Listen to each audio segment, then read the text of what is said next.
right, it's time to end this series. It's time to end this series and saga with some justice. Hopefully, justice will prevail from this. As you can see, this is the bada boom, bada bang of Ruby Franke. This is episode 4. And yeah, about to check it out. The title is Ruby Franke Calls Husband from Jail.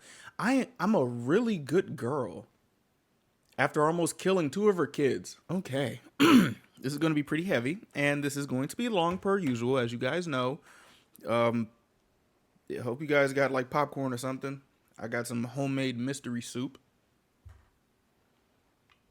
So, yeah, let's do it. Goodness gracious. This video is brought to you by Sebastine's Patreon. Not only is this page packed with exclusive videos, 800 plus at the time of this recording to be exact, but it also comes with a couple tiers. If you'd want to subscribe and support this growing community, click the link in the description below, and thank you for everything. Now, let's get back to the video. Bada bing, bada boom. It's not exactly where you want to spend a lot of your free time, especially if you don't have loved ones buried inside the cemetery. It is kind of odd when you think about these 2 middle-aged women sitting in their AC blasting car just staring out into this cemetery in Utah. Oh my Ruby thinks there's a plan for everything. This is to teach Ruby Franke's 2 youngest children a lesson. Go barefoot in the scorching hot heat pavement of the cemetery, pick up every single bit of weed, brush, cactus, thorn, broken glass, trash inside the cemetery for 5 hours. Just no reason. Just no reason to do this, to teach us a lesson. All right, bro. No shade, no food, and definitely no water. That's sick. Whoa.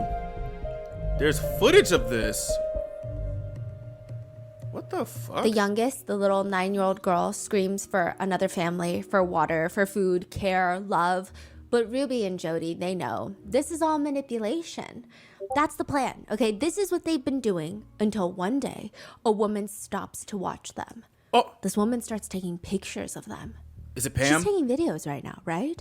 Who? Ruby turns to her kids and tells them to shield their faces from the picture while they continue to pull the weeds. What? But after about 15 minutes of this woman just watching Ruby, forcing her kids to pull weeds at the cemetery, the woman approaches them. What are you doing here?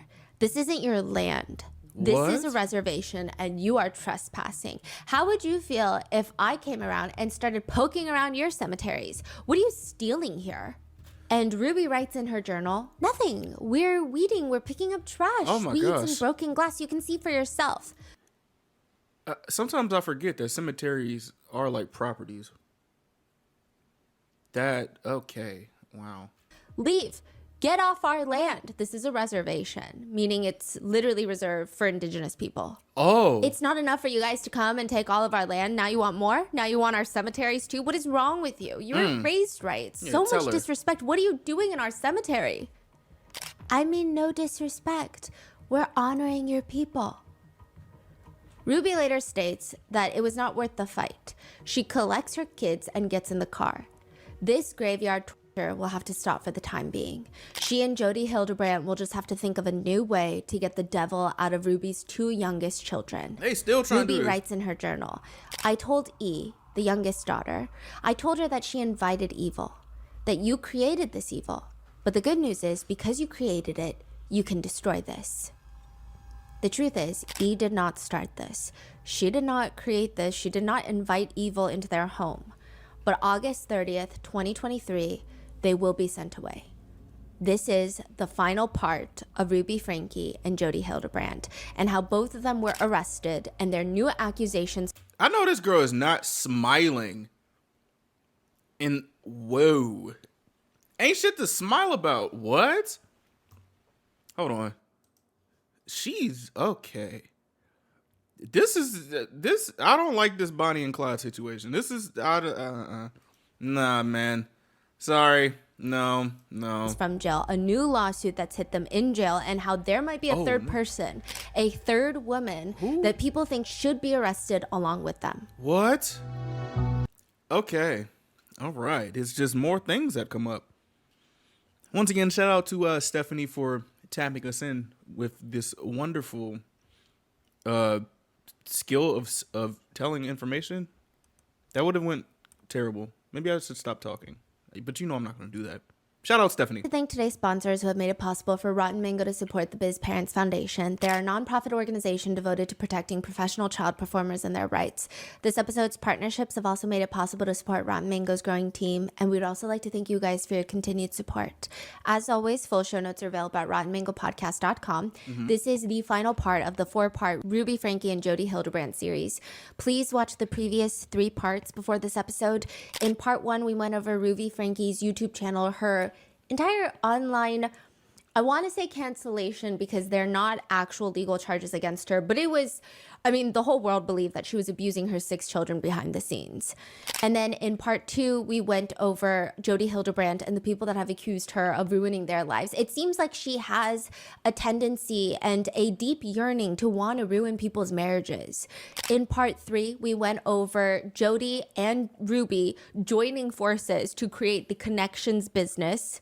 Well, Ruby joins Connections, which is Jody Hildebrandt's life counseling business. And the two of them, they decide they're going to just dominate the podcast world with their ill-advised, ill-recorded, not-so-great podcast, giving other parents some of the most abusive parenting advice that you could probably find on the internet. Hello, and welcome to Connections. I'm Jody Hildebrandt. And I'm Ruby Franke.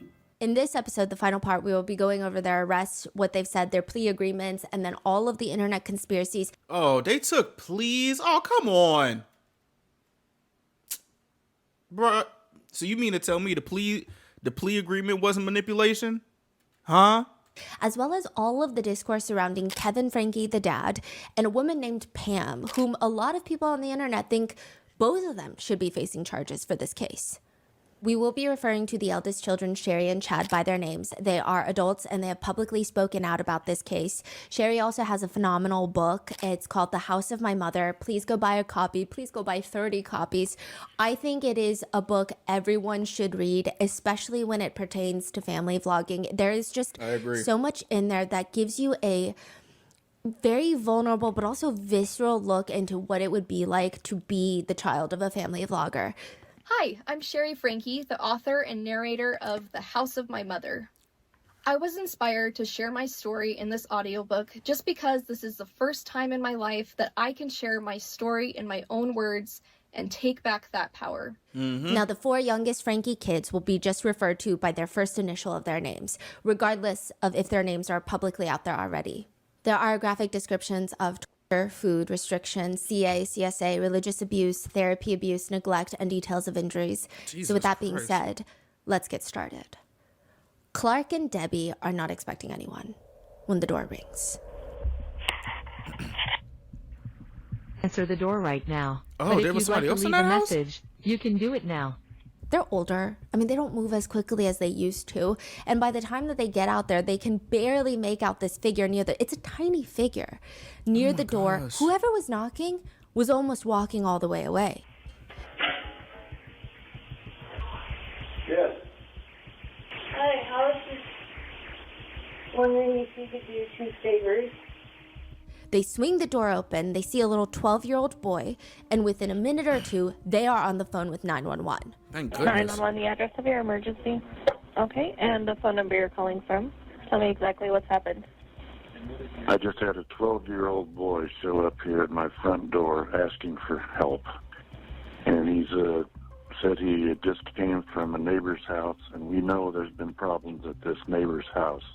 He's emaciated, he's got tape around his legs, he's hungry, and he's thirsty. Oh my gosh. Okay.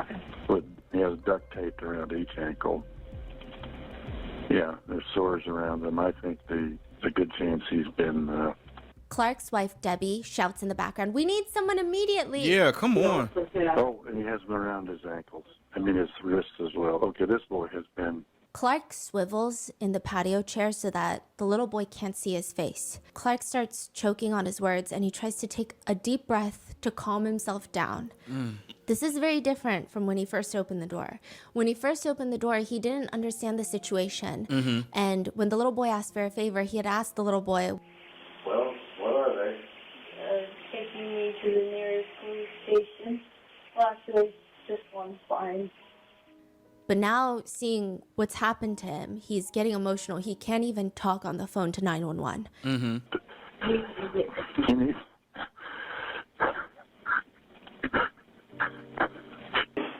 Bro, it's really sad that this person finally, like, somebody finally gave an actual fuck about this kid, bro. Like, oh my goodness gracious. After all this time, like, yo, that is crazy, bro. But, like, when I mean, like, gave a fuck about the situation, like, actually did something about it in terms of, like, calling the keeping the boy there and everything. Like, yo, that man saved the man and assume his wife saved his life. Goodness gracious, dude. Oh, he was such a good kid. This kid is awfully sleeping. I think he's been detained. He's obviously covered in wounds. Is Jody up there right now? Okay. Jody Hildebrand is up there right now. He has a little bit more, I guess. He's good with his words. Lord knows I would have said, this boy has been getting tortured. Please, somebody get the fuck over here now. Like, this is crazy. Okay. So she may come looking for him here soon, but he's not gonna, obviously. I think we need the cops here as soon as possible. I'm just asking where he is now. Yeah, she's a bad lady. She more than a bad So lady. bad. When Clark had He's a asked the little terrible boy person. about why he has duct tape around him, he said it was personal business, but it's my fault. He said it's his fault, that the injuries underneath the duct tape, the deep wounds, he said it was caused by rope, but again, it was his fault. No, that ain't your The fault. police rush Hell to the no. house. Ambulances are meeting them there, and when they see this little boy, they offer to carry him from the driveway to the ambulance because he looks so incredibly frail. He's got injuries around his ankles, so undoubtedly it's probably hurting every time he takes a step. They want to carry him, but he is determined to walk by himself. He One of the got first hard. officers on Okay. the scene notices a few things about the little boy. I mean, there's obviously things that they can't ignore. He's just all skin and bones. But on the upper part of the ankle, the Achilles tendon, you could just see all the tendons. Like, that's how deep the injuries were. He had never seen anything like that before. Oh my gosh. The little boy turns to him and he says, I have a younger sister in that house. When did you last see her? It's been over a month. A month. 11:52 a.m. The officer bursts in through the closet door in Jody Hildebrand's home, and quickly he uses his body to shield the closet from the view of his rifle because he's got this giant rifle just hanging by his side. And he tries to hide it as he reaches out his hand, and his voice suddenly becomes high-pitched, as high as he can make it go. You come in, my buddy. I'm a police officer. Are you going for the union? There is just this little girl sitting crisscross applesauce in the middle of this empty closet. Bro. She's not crouching, she's not hiding. She barely even reacts to the door being slammed open. And there's an officer with a rifle as tall as her walking in. We can't see her face, but her body language, she almost appears like she's disassociating. No, I bet. Like, she's seen so much insane shit. I don't think a police officer with a fat ass M16 is gonna be like, oh, what is this now? Like, honestly, like, I don't know if she thought like this would have been some more type of, I guess, punishment. Cause, oh my gosh, bro. Now, side note, her hair is almost cut in a shaved pixie cut. Many officers actually thought she was a little boy. Hey, you okay? Is this just you in here? I'm Sergeant Tobler. What's your name? No response. He squats down. Contact one. You okay? Huh? You doing okay? He offers his hand. She still doesn't move. He's trying to be as calm as possible. The energy that he gives is like he's approaching a stray kitten that he doesn't want to run away in fear. You don't want to talk to me? Yeah, that's okay. Can you come with me though? We got Jody out here. You know Jody? She's outside with us. You take your time, bud. I'm in no hurry. I'm a police officer. Did you know that? I don't mean to hurt you at all. You doing okay? Are you scared? Yeah? You're okay. Do you need help? No response. I'm just gonna sit down.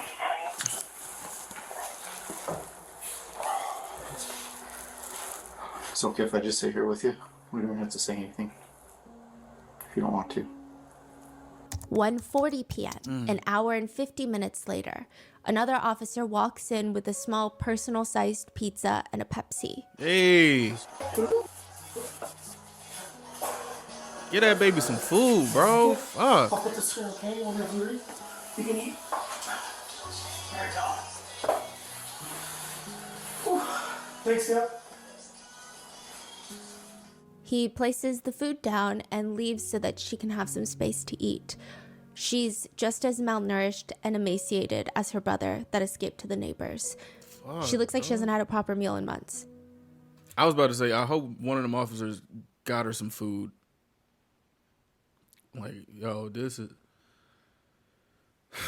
so fucking sad, son. Like, what the hell? 2 full minutes later, 120 seconds later, she touches the pizza box. She was just staring at it.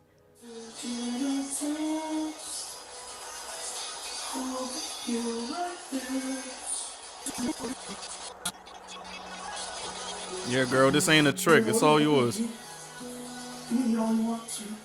That's all you.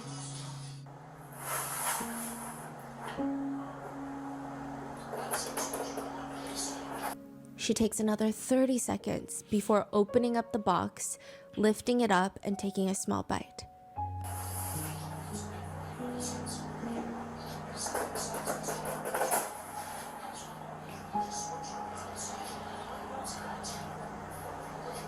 That's probably a good slice of pizza, too. I can tell by the box, like, those one of those pizza places.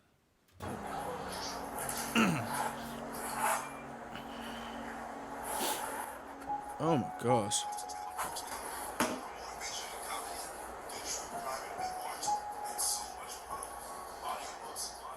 They sit with her for a while. She eats her entire pizza.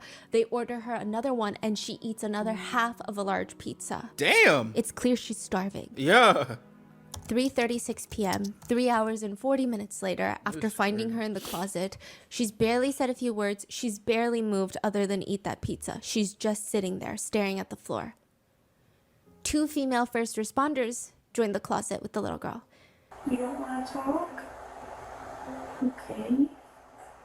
There's nothing at all you want to talk about. It's okay to talk to me.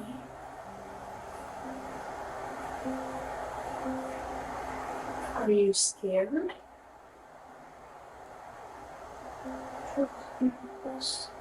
What? You can barely make out what the little girl says, but it sounds like, I'm nervous. And so they promise her nothing's gonna happen to her. One of the female first responders says, We promise. Pinky promise. We helped your brother.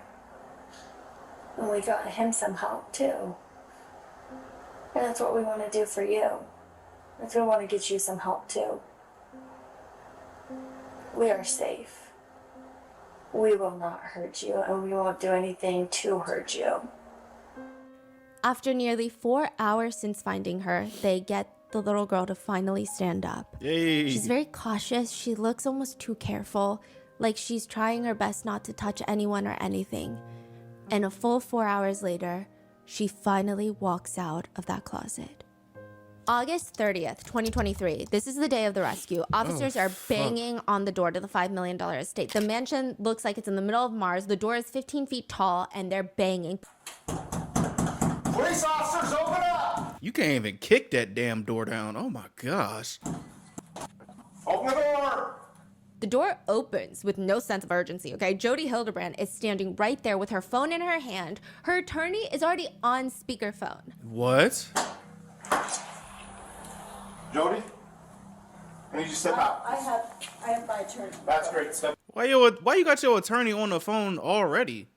Shawty don't even act. She not even acting like, oh, what's going on? Why is all these police here? I'm on the phone with my attorney. Excuse me? What? What? Out of the house. No, I'm not going to step out of the Step out of the house. house. Step Come out of on, the get out of They the house. basically yank her. Yeah, get her ass thankfully, outta and here. drag her out of the house. Fuck out this house, nigga. Whoa, whoa, whoa, whoa, whoa. Ain't no whoa. Get the fuck out of here, nigga. We're just going to Whoa, whoa, whoa. Wait a minute, how do you come to my house? Shut up. They didn't come into your house. You came outside the house. I thought they went into the house. I was about to say, thank goodness gracious, somebody break all them nasty ass windows. Look, they go into my house. No, they didn't. Just have a seat right there. Do you have a search warrant? Have a seat right there. Do you have a search Have warrant? a seat right there. They tell her, whether you like it or not, we're searching the house. Oh shit. 12x11 key holder that we're searching the house. I'm not gonna lie. I would not like that if they were police in my house just coming into my shit like that. But right now, search that damn house. You shouldn't even be having all this, bro. Shit, what the fuck? I can tell you what's in the house. What's in there? Just have a seat right there. So the little boy is one of the reasons why we're here. We just need to clear the house and make sure everything's okay. But why are you coming into my house without a We'll search explain warrant? it after this. But that doesn't make sense. It will you come today. into my house and do what you want, and then you tell me you don't have a No, warrant? we'll explain why we did. But don't you have to have a warrant? Not at this moment, we don't. Oh, We're here on exigent circumstances. what the And I'll hell that explain mean? it after this, after my sergeant and the officer are done clearing the house. She's just staring at the officer. It's like unsettling the way she's able to look him in the eye.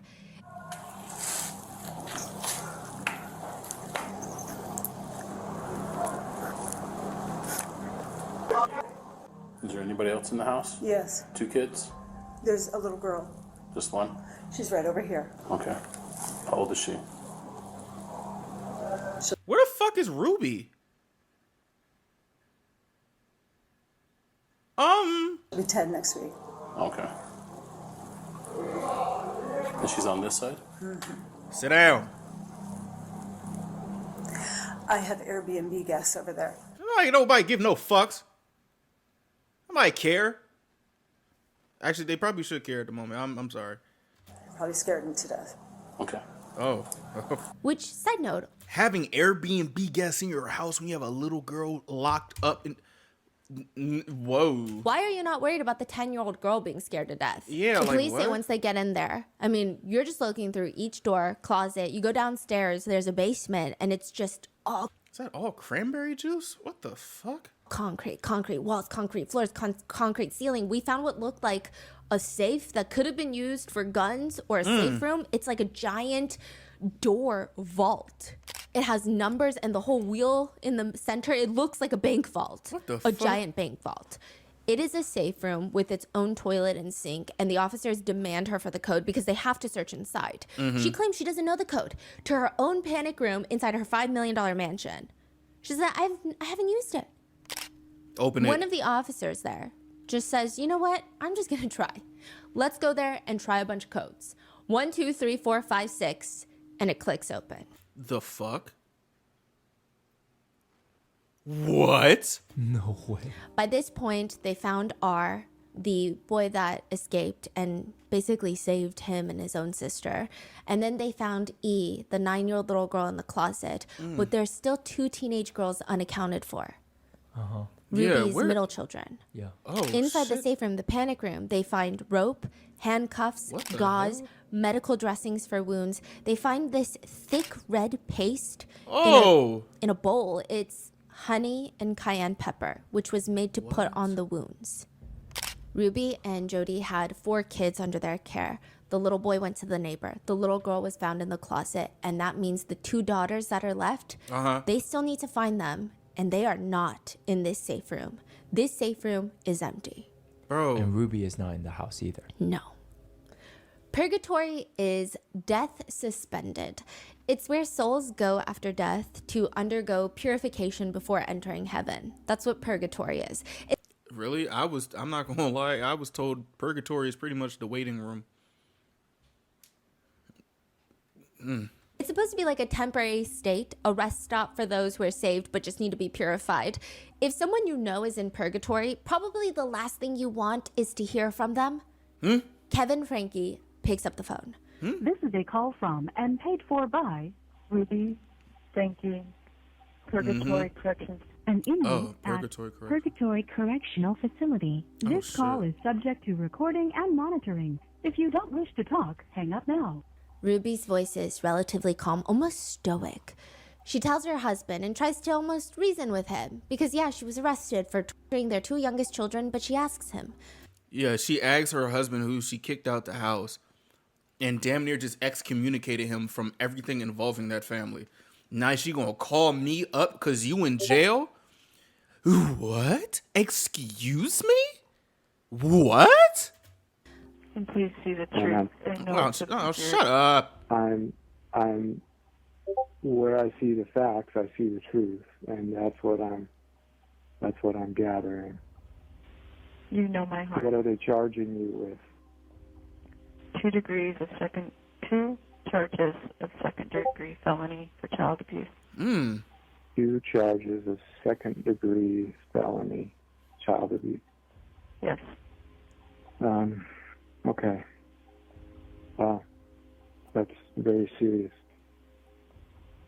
I think I was prepared for this. You were prepared to get arrested for 2 felony counts of second-degree child abuse? How do you prepare for that? That is something insane to prepare for. Cause what? I do feel strong. I feel calm. And you know what? They may... Adults have a really hard time understanding that children can be full of evil. Yeah, I'm not gonna lie. I would have been like, huh? I can't hear you.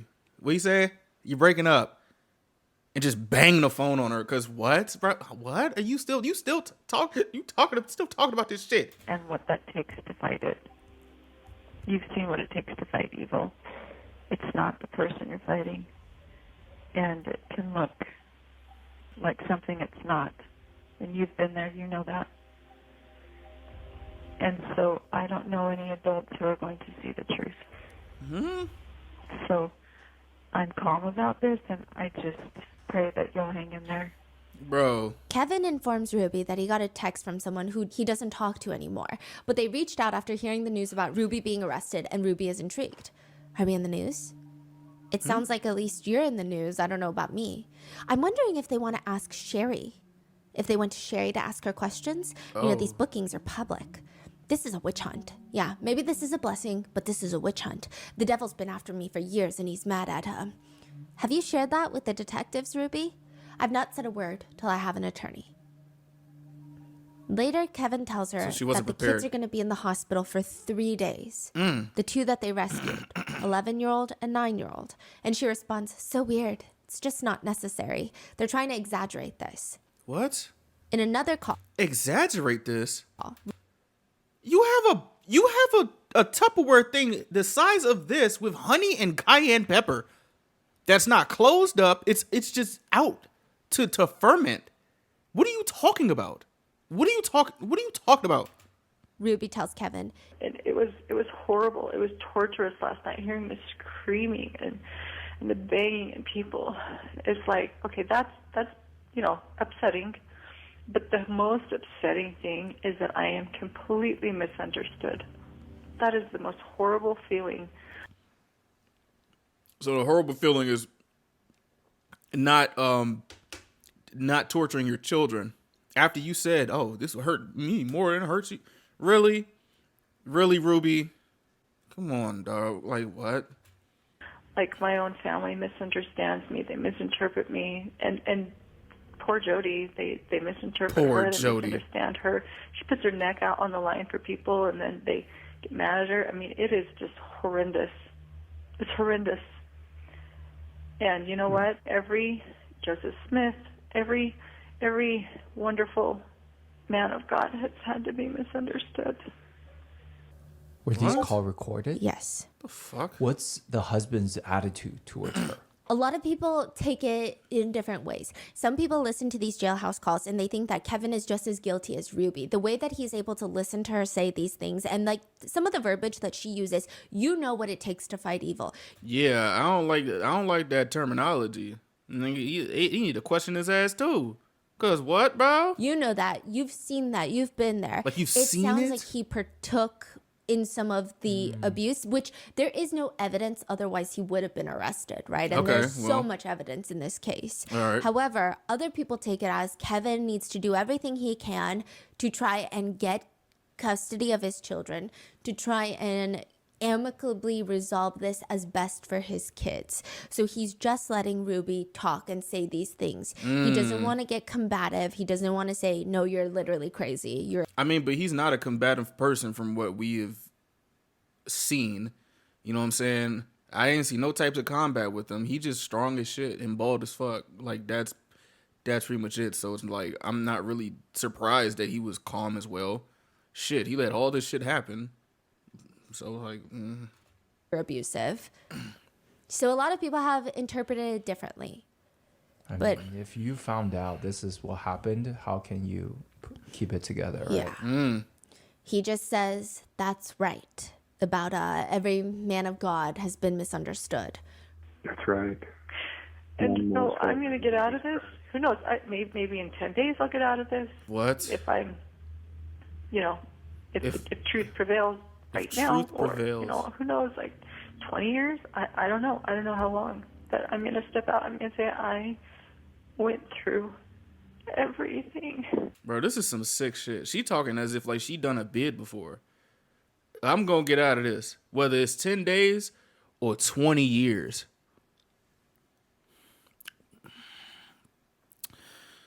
Okay. I have seen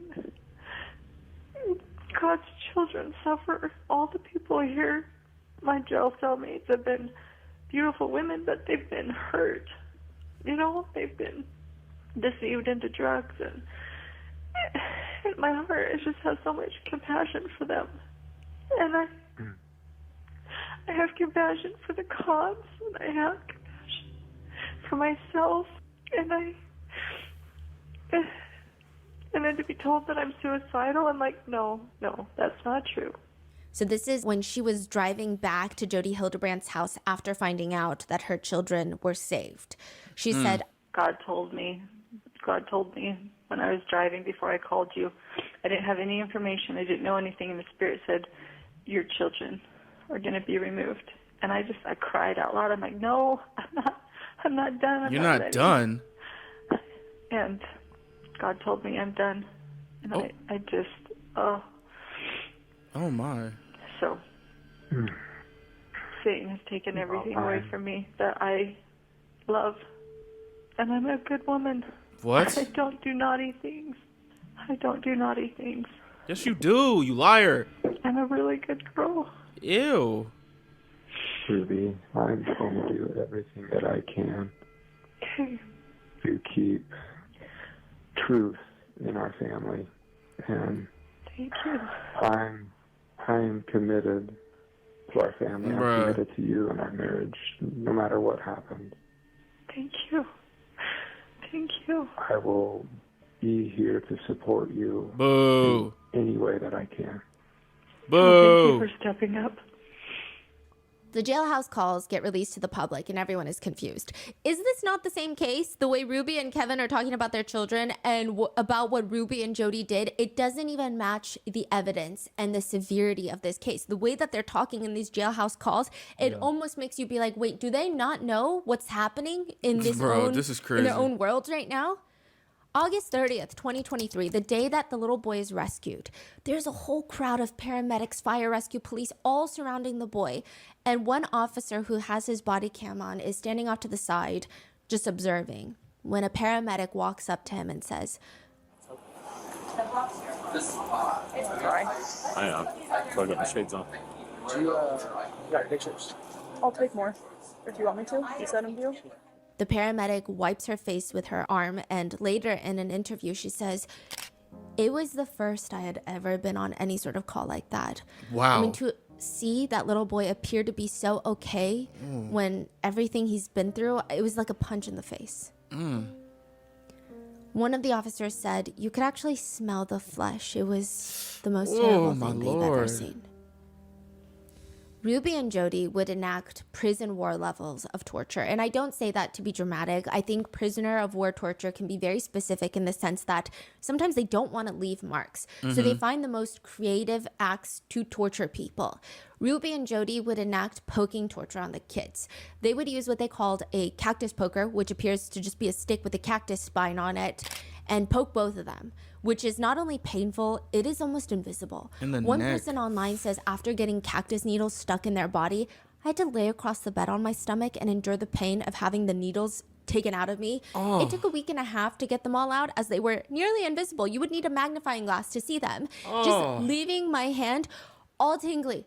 I managed to get most of them out, but a few of them were still lingering under the skin, and I tried glue, masking tape, tweezers. You can't even see the ones that are under there, and it was burning.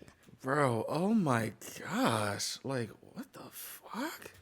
One person says, the cactus fuzz is basically the equivalent of fiberglass. Thousands of tiny spines called glockids that just stick to you and irritate you, and it's the most visceral pain that you will ever feel. Jody admits that she would physically force Ruby's 9-year-old daughter to jump into a cactus multiple times. Like, what type of shit, like this don't, these people are evil as fuck. Like, fuck you, like, saying, go jump into that cactus shrubbery. Like, what? They would make the kids jump on trampolines, trampoline torture. R specifically had extensive injuries to his ankles. Remember, they said they could see his tendons. And considering how frail he was, to make him jump on a trampoline is downright cruel. Yeah. Ruby journals. Today I asked I've never heard anything of trampoline torture. What? Him to take off one sock by balancing on the opposite foot. Lift one foot up and remove the sock while staying balanced. He fell over, hit his nose on the ground, and began bleeding. I gave him a wet rag to wipe his face in toilet paper. He dabbed his face merely to smear the blood. Then he blew his nose so harshly through the toilet paper he got new blood on his face and all over his shirt. The easiest exercise he is asked to do, he refuses with the stature you would expect of a 9-year-old. He plays completely helpless. His body is full of evil, puffy infection, and he won't participate in the responsibility of pushing it out. Bro. Based off the children's injuries, along with Ruby's journal, it appears that they would whip the kids with towels, pour cold water on them. R was forced to sleep out on the balcony, reminiscent of Jody's niece, Jessie, from part 2. They were forced to do hard labor, go to graveyards, stand outside in the sun, barefoot in 100-degree-plus weather in Utah, forced to carry large boxes up and down the stairs. They were tied with rope, handcuffs. They were hog-tied, which is an extremely stressful position. I mean, not only that, the ropes and the handcuffs would dig as deep into R's wrists and ankles that you could practically see his muscles. They would cut through the tissues. Then Ruby and Jody would pour cayenne pepper and honey inside the wounds. Like, at this point, you're not even punishing them. Like, the level of fucked up to where you fucked up, you took Chad's bed. Now you go from that to literally hog tying them, breaking all types of layers of skin and pouring honey and cayenne pepper in that. Mind you, you had to get the honey and the cayenne pepper, mix it up, and then do that and leave it out and all these other things. Mind you, I have a feeling they were probably going to get back after a long day of whatever the fuck they were doing and do it again. Because that literally looks like they weren't done doing, they weren't done. Like, they're not even storing it. Like, that's disgusting. There's argument, because a lot of people are like, what is the purpose of that? Is that just pure torture? There's argument that the honey is an olden day treatment for wounds that is probably medically ill-advised right now, but it seems more like it was for torture. Because the cayenne pepper seems to hold no real purpose in this healing method, and to add it to honey, it feels like the main purpose is to make sure the cayenne pepper sticks to the open wound for maximum pain. Yeah, exactly. It's pretty clear that Ruby knows what this is doing to her kids. Ruby journal entry read, It has been 3 months of consistent boundaries and putting up with his terrorizing to get his confessions out. Who would do this in the real world? I don't know of anyone who would feed their kids in America just rice, lentils, and chicken for meals for 3 months. And this is why Americans are full of sin and are ready for destruction. What? You talking as if, like, you were talking about Sodom and Gomorrah. But you are you know what? They won't repent. All right, Wait, bro. What? Like, what are you She talking says about? that she's trying to get him to repent all of his sins. Again, very reminiscent of Jesse Hildebrand from part 2, where He's saying, why isn't more Americans doing this to their kids? yeah, this is why Americans are full of sin. What? And we're going to be, I guess, ready for destruction. The children were regularly denied food, water, beds to sleep in, and virtually all forms of entertainment. This is a non-comprehensive list of all the physical torture that they had to endure. Carrying loaded boxes of books up and down the stairs. Doing wall sits, sitting up against the wall without anything for hours. That's at a time. crazy. Forced to do manual labor outside in extreme summer heat without socks or shoes. Stand outside on the cement patio in the summer heat, sometimes for days. Somebody, please let me know. Are there any type of religious books that say you should do something like this? Like, you know, from some things I remember from the Bible was it spare the rod, spoil the child, or something like that. I don't think I haven't read anything. If I'm wrong, please let me know. But I haven't read anything saying do wall sits, trampoline yourself, hop on one foot while you take your other sock off, and jump into cactus. Like, what the actual shit? Now, the UV index in Utah ranges from 8 to 10. They're probably getting sunburn blisters. Ugh. According to court documents, it reads, these actions resulted in repeated and serious sunburns with blistered and sloughing skin. R was denied adequate water for several of the days he was required to remain in the summer heat, and he was punished when he secretly consumed water. Oh my gosh. So these kids were forced to run barefoot on dirt roads. They have a little section in their parenting book. Okay, Ruby and Jody released a parenting book called Rings of Responsibility. And they have a whole quote in there that reads, choosing to wear shoes prepares me for adventures in the world, just as choosing principles prepares me to connect with myself, God, and others. What? I mean, their teachings are clearly not advisable. They're like the worst teachings in the world, but also just so hypocritical. Is it this or is it that? So they would deprive the kids of shoes, make them get blisters and sores on their feet, while also talking about principles are the same as shoes, and they're talking about how they want their children to have principles, but they won't even give them shoes. It doesn't make sense. They consistently deprive the children of shoes just for the sores and blisters, it seems. I have a theory, is that Jody, when she started coming in here, I feel like she told Ruby, was like, you're going to have to kill them. And either said it in a certain type of way to where it's like not verbatimly saying that. But I don't know. I kind of feel like they had a conversation about that way before even like started doing shit like this. Because what? Like what? What? They're constantly bound with duct tape on their wounds. I mean, there's a heavy amount of residue that is incredibly difficult to get off of human skin from duct tape. This is not medical tape. This is duct tape. If you leave it on too long, or additionally, if you already have a small wound, if you rip duct tape off the wound, it could completely rip it open. Yeah. Take this from me. I remember when I was a little kid, and I had like I got a condition to where I got like it's called gynecomastia, and I used to get bullied, right? Because my chest ain't look like the other kids. So what I used to do when I went home, and I thought it was the best idea. I used to wrap duct tape around my up here, so my chest could be flat. I was a kid doing shit like that. And then when I took it off at the end of the day, because I didn't want to get detected, I used to like quietly try to like take off the tape. And as I was doing it, I figured out it started to hurt, but I didn't cry because I didn't want my parents to find out. So then I started like ripping it fast, and then I thought shit was cool. It was just like a red thing before I went to bed, bro. I remember one time I woke up in the middle of the night. This whole shit was burning, and then when I went to the bathroom to see, it was like blisters in certain spots on my shit. Now I'm just like, all right, this shit hurts. Like you could probably touch, like, you know, if you touch something and it has like a little point and it comes back up, like that's what it looked like. Nigga, that shit hurt, bro. So yeah, duct tape is not good. Skin stripping and tension blisters are associated with duct taping. The prosecutors state both children had extensive physical injuries from the abuse that required hospitalization to treat. Emotionally, they were also tortured. I think that would be harder to heal.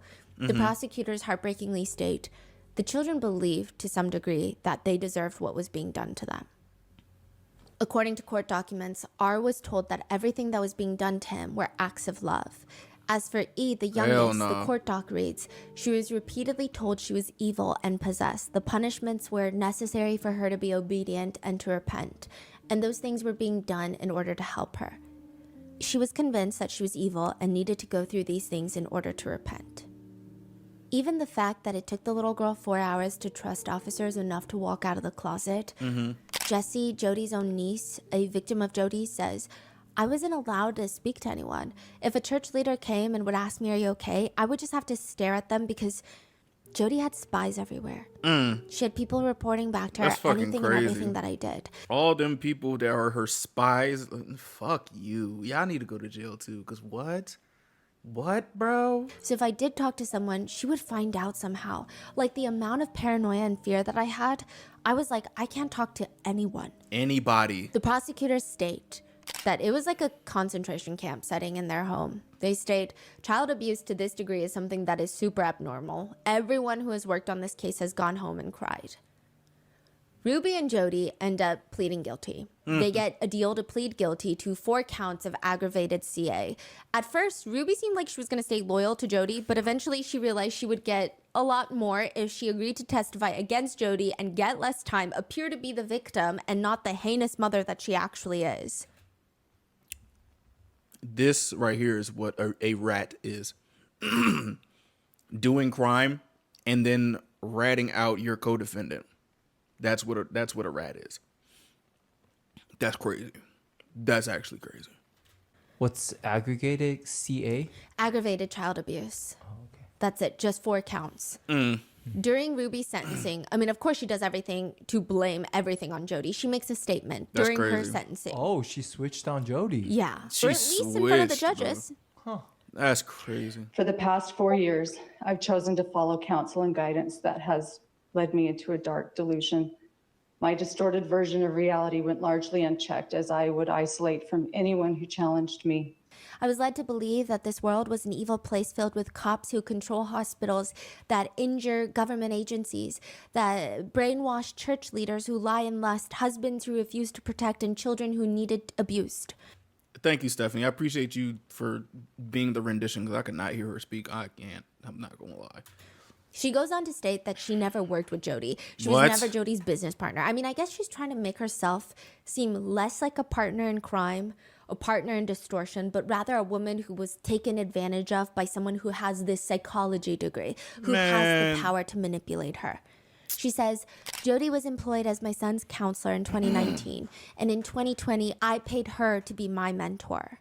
It is important to me to demonstrate my remorse and regret without blame. I take full accountability for my choices.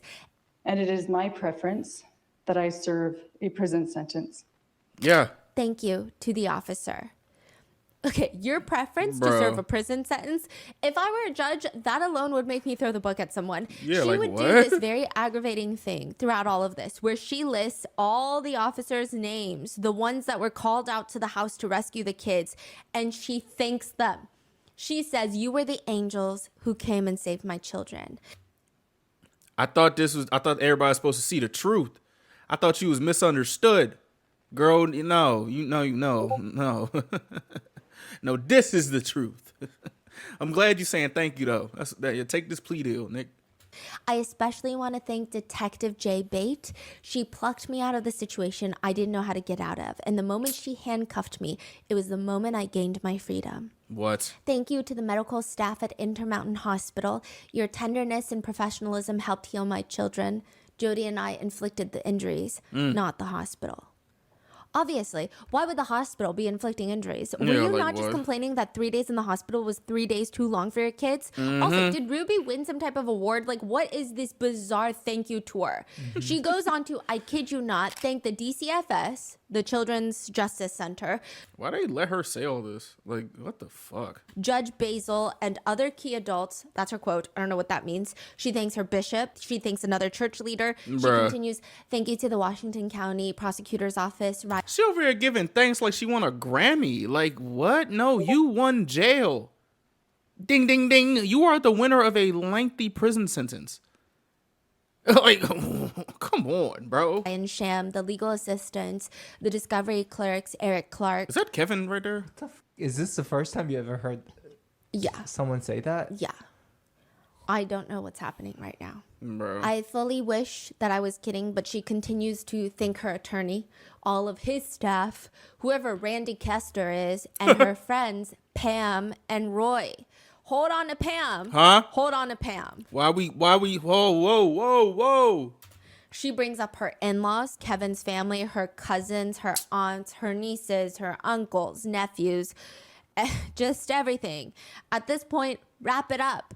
Thank the mailman and let's move on because you don't seem remorseful at all. She didn't even thank her subscribers that she had and all those things that brought her, that kind of like helped her empower. Not really helped her, but yeah, why ain't you thank them?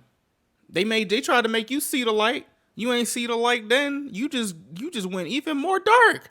You're giving a statement and this is who you choose to thank. Like, this is what you choose to do with this. She thanks her parents, her siblings, their spouses. She apologizes for publicly dragging them into this.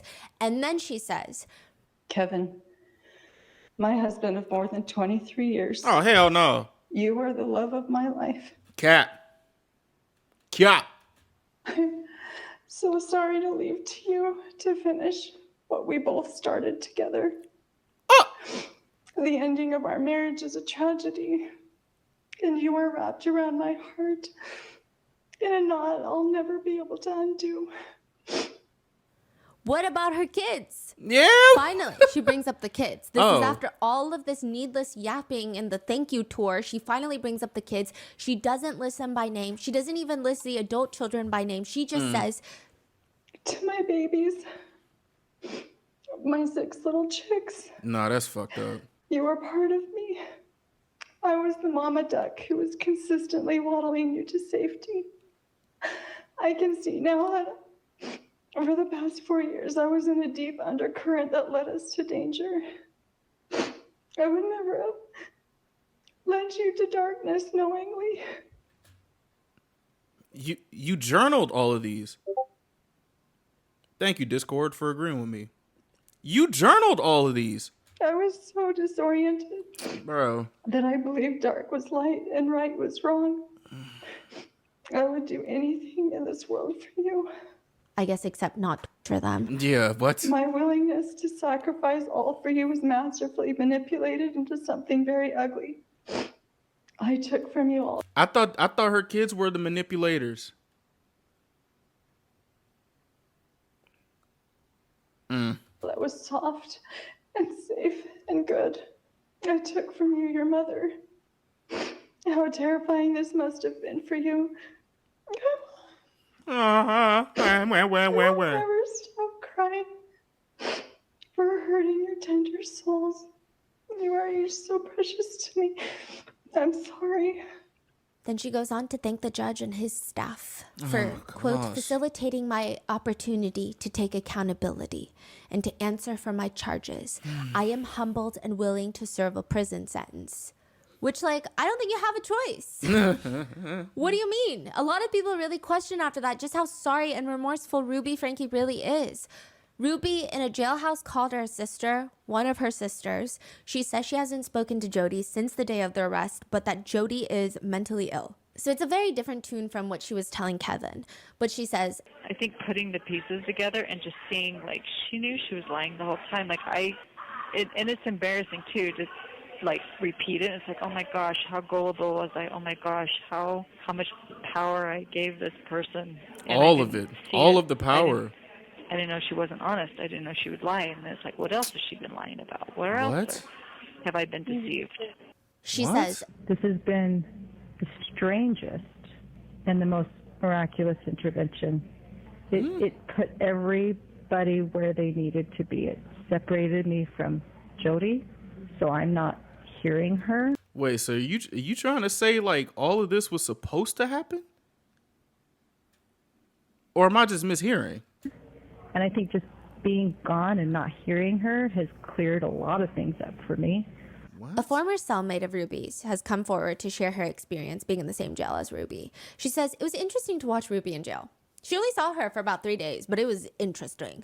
She said Ruby was desperately playing mother hen in prison, in jail in her cell block. Ruby thought the other cellmate was going through a drug withdrawal. So weirdly, she's doing this thing, putting the blanket over this random cellmate and then tucking it, going around tucking the blanket under her, mothering her, nurturing her. Fuck. When she wasn't doing that, she would just walk around with a Bible in her hands, carrying it at all times, glued to that thing. She says Ruby just kept holding it to her chest and she would close her eyes. And the cellmate is like, are you okay? What's wrong with you? Are you okay? Are you fine? She starts sobbing. I just miss my kids. Nah, you miss all that shit you did to them. Shut the fuck up. Something about it felt completely empty, like with no depth. The response was weird, which there have been a few updates since the sentencing. Oh. Ruby has allegedly now accused one of her kids, both of them, the youngest, of watching explicit material since they were 3 years old. What? Wait, what? So she apologized or thanked everyone nonstop, saying that I love all my kids, blah, blah, blah. And now she's accusing the kids again? She's basically just trying to justify what she did. She's like, I'm not actually evil. The reason that I thought that there were demons in my kids is because... And a lot of her journal, there were redacted portions. And it is a lot of people's speculation that it was Ruby and Jody forcing the kids to confess to things that they never did, which is a common theme that Jody Hildebrand is doing. Jody Hildebrand did that to her own niece, Jessie. She would force Jessie to claim and to confess to having 36 abortions. I mean, Jessie was 14, had no idea what an abortion was. Ruby allegedly claims that her underage children were assaulting their cousins and assaulting each other, and they had abused 20 neighborhood kids because they're, I guess, essentially sex addicts, which, by the way... they couldn't even... This is, I mean... It's a lie. I don't know what else to say. We don't even know exactly how Ruby has levied these accusations. It's just a very messy situation, but it just goes to show how gross they are. Yeah, so hasn't changed at all. No. At all. No. And there is no truth to anything that she's saying. It's just it's just extremely vile, especially because by law, once an accusation like this is levied against a child, they will automatically have to be placed in a home without any other children until an investigation is done. Oh, my goodness. A lot of netizens believe Ruby is still torturing her children from prison. That's, bro, what? Adam from part 2. Do you remember Adam? He went to marriage counseling with his wife, and Ruby tried to put him in prison, accused him of essaying his 1-year-old daughter. It was a mess. Adam from part 2, he says he wouldn't really be surprised if this is an accusation that they definitely uttered, because he says this is exactly what Jody does. And now Ruby is taking one out of her playbook, accusing people of being predators to hide their own crimes. That's what they do. Crazy. They say, oh, my victim? No. They're not victims. They're predators. The fuck? He says Jody and Ruby are doing what Jody normally does to full-grown men, which is accuse them of heinous crimes and then torture them relentlessly while accusing them of being terrible people. But now the only problem is they're doing that to children. To children that they tortured and abused. Not the only problem, but an even bigger problem. Imagine, like, I don't understand. Imagine you try your hardest to get out of a situation. You don't get out the situation. You denounce the person who was literally the reason. Like, oh my gosh. Like, what? Is she like forgetting all this shit or something? Like, what? Now, a lot of people feel like whatever Ruby said during sentencing for the judge is not how she actually feels. She feels zero remorse. Yeah. One of her calls to Kevin and her family sound not particularly remorseful. And one of Ruby's former cellmates did an interview. She says Ruby had this childlike smitten crush on Jody in jail. Yeah. Oh. What do you mean? They're like together in jail? Ruby is in jail with this cellmate. And this cellmate had seen Jody around. So she knows both of them. She's seen both of them. And Ruby in the cell, all she's doing is fixating on Jody. She's not asking about her kids. She's not wondering about her kids. She's not repenting. She's not remorseful. She's like, I'm complaining because why are Jody and I separated, according to the cellmate? What? She's confused why they're separated. Ruby apparently said, God, how long are they going to keep us in here? Why did they separate me and Jody? I don't understand why they would separate me and my friend. The former cellmate says, quote, Ruby was really, really concerned about Jody. She said she wanted to talk to her, wanted to see her. And the cellmate was like, oh, that's your friend? I saw her briefly. She's like, oh, what did she say? How did she act? Did she say anything at all? Damn. She seemed pretty distraught. She didn't want to talk about anything at all. She was crying a lot. Her eyes were swollen really bad, kind of like. You would think someone who was doing this cult stuff would try to build a fan base in there. Like if you're so good with psychology and stuff, just do that, I guess. Don't start walking around moping. Make yourself useful or something. I mean, shit. Or you can just be in pain. I really don't give a fuck. I'm good. Squinted. You could hardly see her eyes. She looked pretty distressed. I said I asked Jody why she was in jail. Jody looked at me, not really with a smile, not really with a frown, but with a straight face and said, I'd rather not say. So I said, okay, I apologize. I wasn't trying to invade your privacy. And that was it. Wow. Ruby is like intently listening to her recount her experience meeting Jody, to which Ruby says, yeah, that's what I thought she would be like. Yeah, that's what I thought. Nevertheless, I don't think Ruby's jail time is going particularly badly.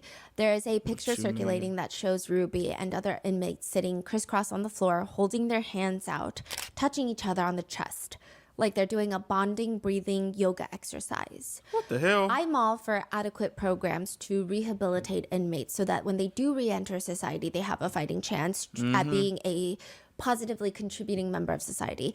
But it rubs people a lot in the wrong ways. On top of that, people have taken to zooming in on the whiteboard behind the inmates, and it's filled with random quotes like teach to learn. Oh, but also Lord. one phrase in particular stands truth. out to people. See and speak truth. Bruh. Is Ruby out here teaching everyone principles right now in fuck. prison? It's also stated that she's training in jail to be a yoga teacher, and there were only 20 inmates selected for this program, and she was one of the 20. To which one person comments, calling it now, she is going to get way too into yoga and start an underground yoga wellness cult in her prison. Another person says, yoga I hate cult. that she looks calm and clean. Yuck.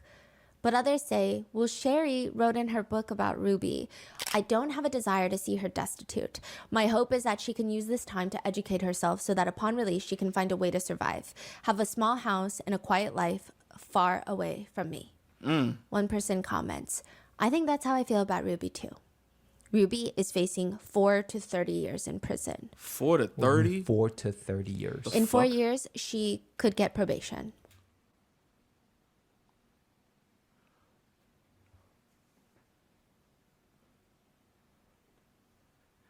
Well, I'll be.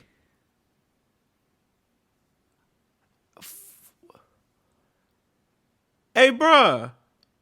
She get the I'm not gonna lie to you. I don't know what she gonna. Hey, bro, this is whoa, brother. Okay. And get released. 4 Jody years. has also pled guilty to the same charges. But again, does she feel remorse? In a recorded jailhouse call, Jody rants. She's like sobbing, by the way, that she's the victim. Nobody wants the truth. Nobody wants the truth. Nobody wants the truth because these kids. It's all the devil. You've seen him. I mean, I've known you, for 5 years? You've watched him come at me. And he uses these kids, the adults, the parents that don't hold the kids accountable. What? So now it's abusive to make a kid sleep on the floor that's abusive, or it's abusive to, it's ridiculous. What? It's ridiculous. You can't even raise your kids anymore. What? They're not even her kids. The fuck? About the actual evidence, the evidence photos of the abuse, Jody says, we didn't do that. We didn't do that. Those pictures we did not do. He did that to himself, yes. Did we put that on him and then he rubbed around and cut himself? Yes. But we didn't do that. She also says her going to prison is part of the Lord's work. What? Yeah, thank the Lord, lock her up, right? Ugh. But she claims that the Lord says before the second coming that they shall lay their hands on you, they shall prosecute you. She says she cried because it felt like God was telling her this is her purpose and that she will be saved. She says, but when I get out of here, I have a story to tell and I'm going to try to do everything I can to protect the children because that's what's happening. It's, like the kids are being horribly abused. You know how crazy it is to actually like just think like they'll be able to get out of prison.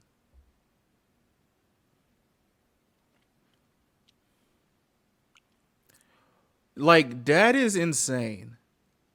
They did this shit to these kids and they are, how do you get 4 to 30 and then you can just,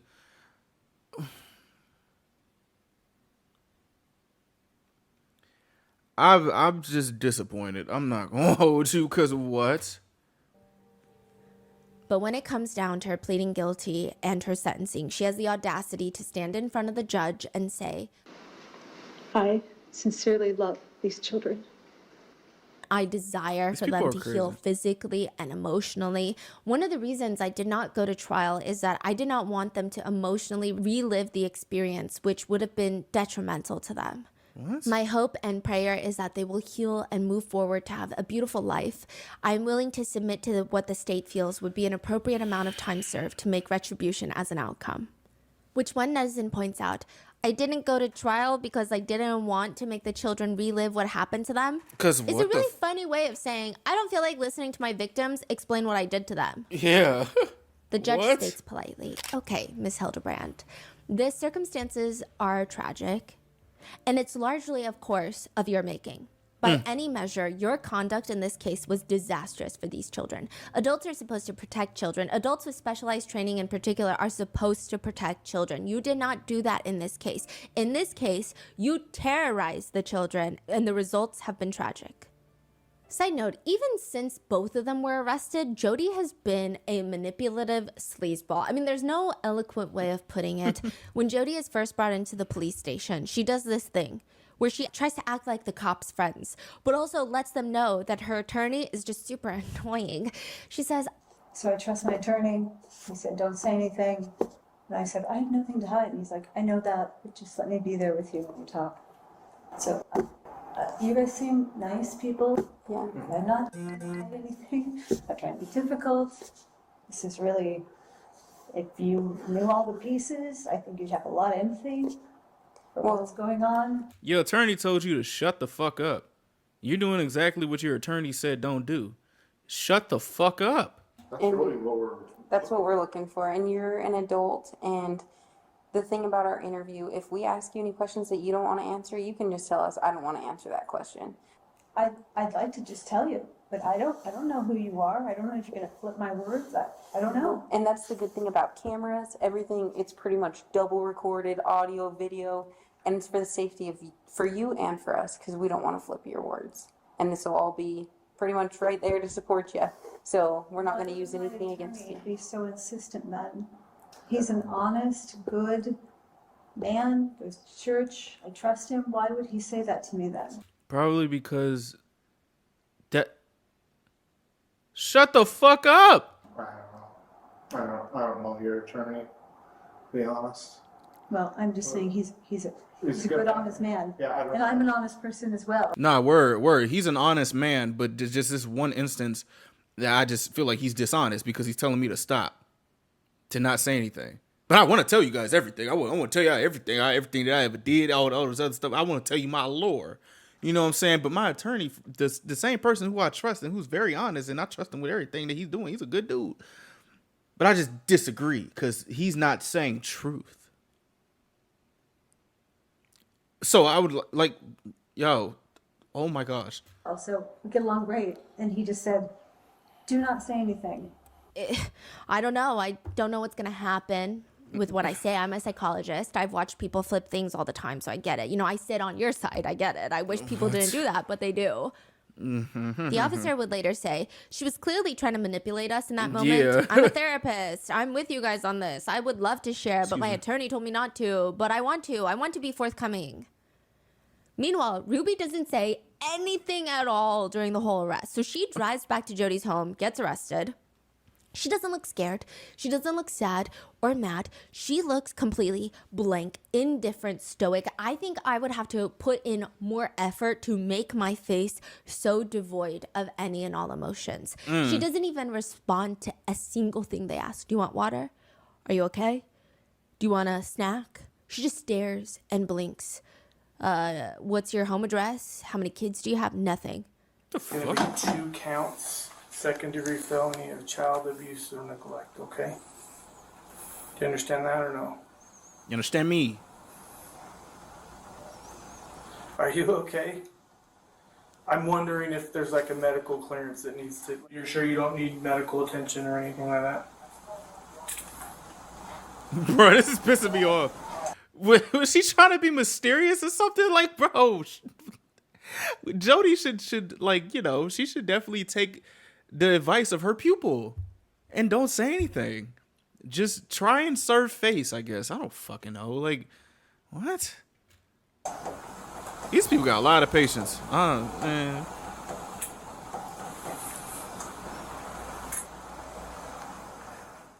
She came back voluntarily, or so Yes. she came back to get arrested? Yes. Okay. Now, the officer says it was creepy. It was awkward. The officer later says, I mean, she just really seemed like she was looking through me. I would ask her a question and she would just stare and give me 3 really long blinks. It was more like Morse code. Oh my gosh. The only phrase that she would utter after arrest is truth. I'll wait till I have a lawyer. Okay. And kind of smirks. That's it. So both of them are sentenced to 30 years. What? Technically, both of them could be out in a few years. Wow. Nigga, In a previous what? podcast episode, Ruby says, I strongly disapprove of attacking. I strongly disapprove of abuse. I think. So I guess this is just fuels my claim that people just don't give a fuck about children. 4 years? 4 years. Are you serious, my nigga? 4? They have an ability to get out in 4, and they did this to their kids. 4. What? I think all of us could get on board with, yeah, I have righteous anger towards adults abusing children. So She's you don't like basically yourself? saying attacking and abusing is bad, but you can have righteous anger against adults abusing children. Well, guess who also likely has anger towards adults abusing children? Likely fellow inmates.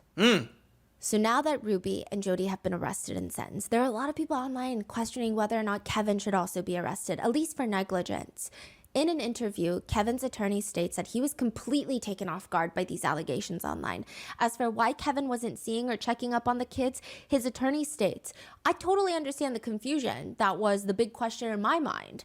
He states that people don't understand that Kevin was desperately trying to keep the family together. Ruby was the one calling the shots. She's the one that asked him to leave and not contact the children. Bro. As for Jody, Kevin sees her as the spearhead towards essentially destroying his entire life and family.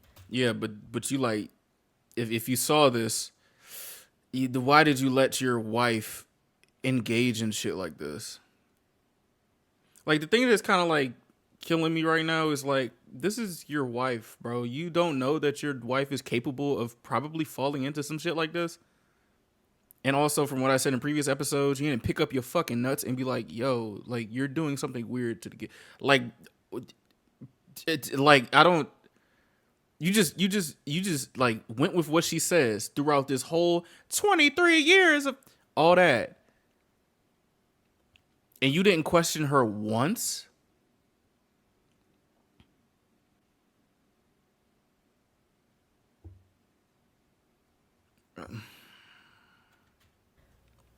There is this really awkward moment where Kevin's attorney is asked. One of the allegations is that Chad wasn't allowed to sleep in a bed for 7 months. Why did he think that was okay? I can't comment on that. I have a duty to my client, to the court, not to comment on that question. But even Sherry, Kevin's own daughter, tried harder than Kevin to protect the kids. She's one of the kids that needs protecting. Yeah. I mean, what's kind of wild is that Kevin is also advocating for CPS to have better procedures to catch abuse earlier on, which I do think is a... Wait. So you're putting the onus on CPS to catch something that you were in the house seeing? Or you were, before you got kicked out, you didn't see any signs? You didn't see any signs. No signs at all. You just let your wife do whatever she wants. She probably talked to you crazy and all these other things. Like, bro, come on, dog. Like, I understand respecting your partner and everything, but you have to be there for your children. Point blank, period. It's a noble cause, but a lot of netizens are upset that it's coming from Kevin. He explains, quote, "It's frustrating for me to hear the story of police officers, as they said. You know, they were standing on the front porch and they could see the children and they could see my former wife through the window ignoring them. And they said, even with all the reports, all the red flags that were given to them by our oldest daughter, Sherry, and by our neighbors, they still could not intervene. Eventually, they had to leave because the judge would not sign off on them forcing entry into the home." Kevin also goes on to express frustration, and he said the police never called him. But he does say DCFS, Department of Children and Family Services, aka CPS, called him repeatedly, but because he was brainwashed by Jody and Ruby, he did not pick up the phone. To which one of the top brainwashed.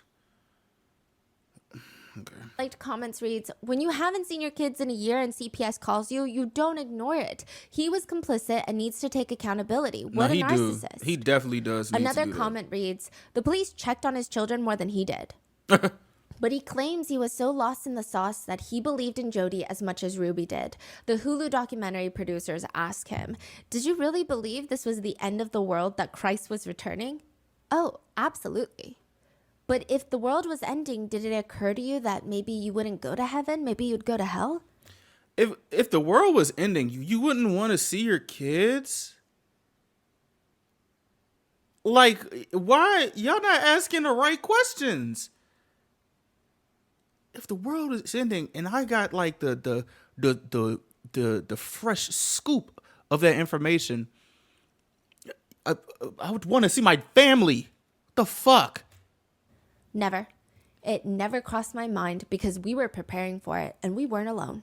Bro, what does that mean? A lot of people are split about this. Some people believe that Kevin and Ruby both failed their kids, but because Ruby helped physically torment and abuse their children, whereas Kevin just left and stayed brainwashed, allegedly, they think that Kevin is less culpable. But others say, no, think back at everything that's happened before Jody even came into the Franke's lives. Remember the first internet cancellation of Ruby Franke? And I say internet cancellation when personally it just feels like abuse, but for the sake of keeping the charges separate from the internet warning signs.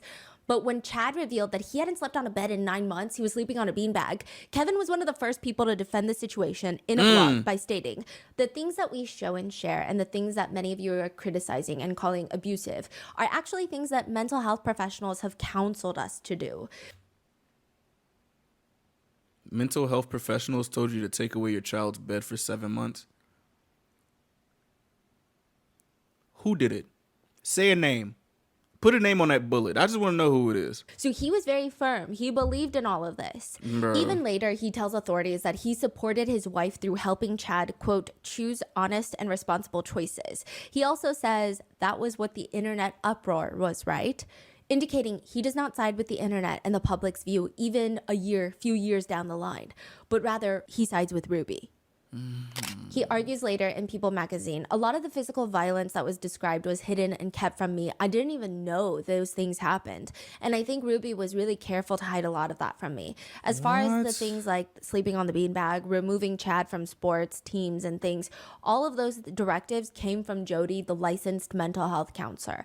I definitely voiced my opposition and concern, and it was always flipped back onto me saying, well, this is why your children are disobedient. This is why you're having problems with your children, because you just enable them all the time. You are the problem, Kevin."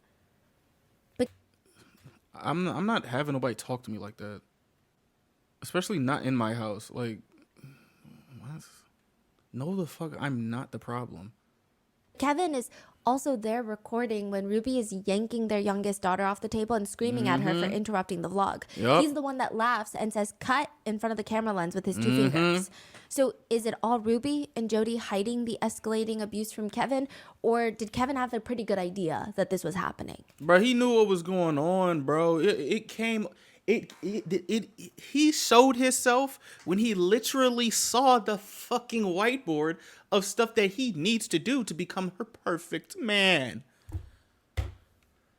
Like, what? What?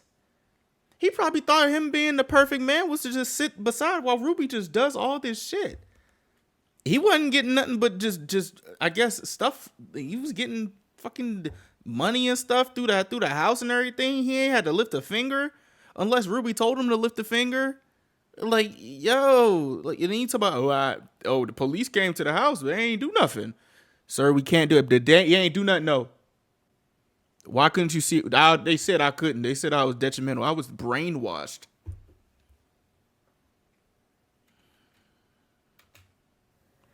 August 30th, 2023, when the 2 youngest are rescued, Kevin is in the interview room with detectives answering questions. Was that tape out or? Yes. When they rescued the kid, they brought him in immediately. Kevin came to the police station. When he heard about it. Oh, this is crazy. What? Okay, so Ruby and Jody both know that R, the young boy, had escaped. So they're going around the neighborhood looking for R. And that's when Jody realizes the police are at the neighbor's house. A bunch of ambulance are coming. She's like, that's why she's on the phone with her attorney when the police come to search her home. Oh, okay. Ruby was out looking for R. So she's driving around the road. She gets a call from Jody, like, hey, the police, like, they got us. They got us. It's over. It's done. She calls Kevin and is like, I need you to go to the police station and pick up the kids. Tell them that they're fine. Everything's fine. The kids are lying, blah, blah, blah. She's like, bring them home. I trust you. Kevin thinks this is my time to shine. I'm going to get Ruby back. This is my time to step up. I'm going to get Ruby back, not the fucking kids.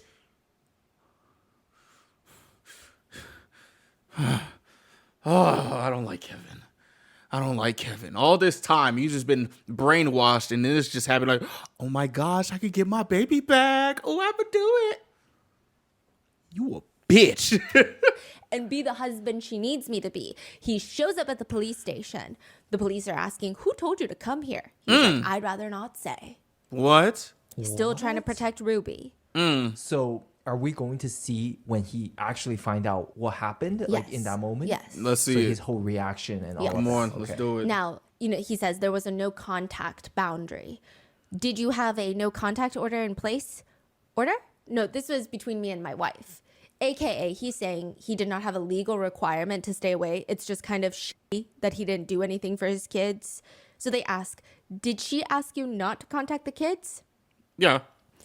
Ruby invited me to leave the home while I thought about the choices that I've made in my life. Invited me to leave the home. In the way that I've treated her. So I left. Is there custodial paperwork that denies you of your rights to the kids? No custodial paperwork at all. No, I was just trusting my wife's words. You know what I'm saying? I respect my baby. You feel me? I respect her. She said that's what she said. She said that's what she said, You know what I'm saying? It's whatever. She whatever she says goes. Fuck. This was just a verbal agreement between my wife and I. I'm curious, when you guys had the previous 8 Passengers YouTube channel, you guys got a lot of heat for neglect and child abuse. A lot of people commented those things on there. Why were they commenting those things? This is happening on that day? It was that night that the kids were rescued. I mean, it had been pretty much the whole day, it seems. Oh, so they already picked up all these information. Yes. Like 8 Passenger, you guys did this, you guys had controversies. Oh, shit. I mean, by that point, if you Google 8 Passengers, it's probably the first few articles that come up. They were known mainly for their controversy rather than for being YouTubers. I see. Wow. Now, they're asking, a lot of people commented those things on there. Why were they commenting those things? That's a good question. I mean, we had a son who was acting out in a very selfish behavior. He chose to sleep on a beanbag. So 9 months later, he made a lot of changes in his life. He was ready to move into his own bedroom, made a video about it. In the video, he mentioned something to the effect of, I've been sleeping for 9 months on a beanbag. That is what the uproar was about. Who is this female Jody that your wife lives with? She is a therapist and a life coach. Do you respect her? Yeah, I think she's a very honest and truthful person. I know her to be an honest and very trustworthy individual. He's also asked, during your marriage, how was disciplining your kids? How would you discipline your kids? Yeah, I'm not going to answer that question. Are you aware of the physical condition of your children? No. No, I've chosen to trust my wife with my children. That was part of the agreement of our separation. My job is to financially provide. The police start filling him in on what's happening. They say, so I don't recall the exact time, but we received a phone call from our dispatch that a 12-year-old boy was knocking on doors asking for food and water. He was severely emaciated. Kevin, university professor of civil engineering, says, what is emaciated? Which a lot of netizens think that he's playing innocent and dumb, like who knows, but the cops continue. Skinny, scrawny, malnutrition, not enough food and water to sustain life. I'm sorry, what?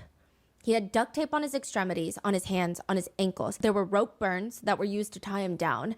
Take a second and think about what I just said. That's the condition of your son. Given that information, your son was taken to the hospital. A warrant has been applied and granted by the Department of Child and Family Services to remove them from your wife's care. So no one right now is going to have access to these two children based on their physical condition. Do you understand that? I understand. Would you condone that behavior? Would I condone that behavior? No. Again, I don't know the details. I don't Well, here are the details, motherfucker. know what's going on, but as you described, that sounds horrible. Does he sound like he was worried for the kids in that moment? Not extensively. What the hell? Maybe it's shock. Maybe it's... I mean, there are some reports that Jody convinced the whole Ruby and Kevin Franke that police were evil and they were going to be bad players in the second coming.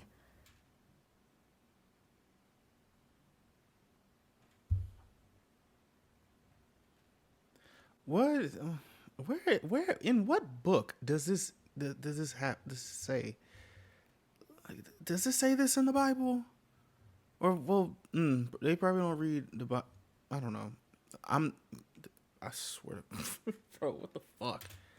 He's not crying. He's not emotional. Again, maybe he's in shock, but one of the first things he asks after this line of questioning, after being told that his son and his daughter were emaciated, he says, what's going to happen? It's my wife. I love my wife. Bro, fuck her. The only real charge is against my wife. Why do you not care about your kids? Where are the other two girls at?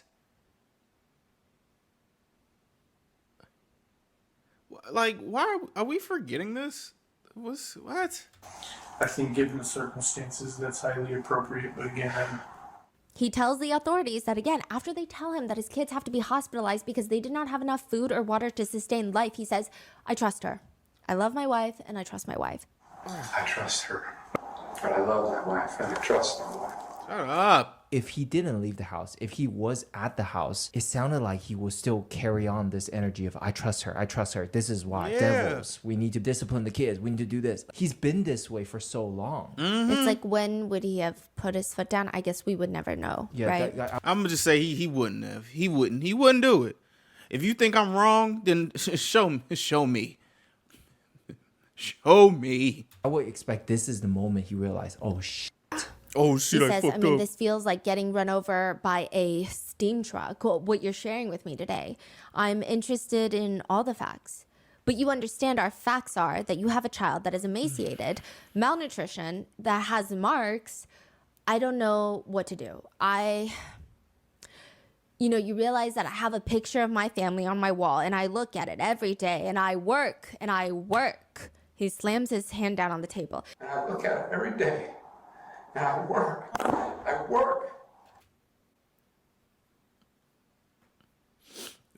It's not a funny moment. But this nigga goofy as hell, bro. Every day. So I can get back to my family and save my family. what you're sharing with me just sounds like a made-up story. I have no idea what you're talking about. It sounds like a horror movie. This point, it does sound like he's genuinely lost. Like he doesn't understand that this is actually happening. He puts his hands up to cover his face and he starts sobbing. But then he says, and I get that you're all doing your jobs. I get it. I understand. But this is my wife.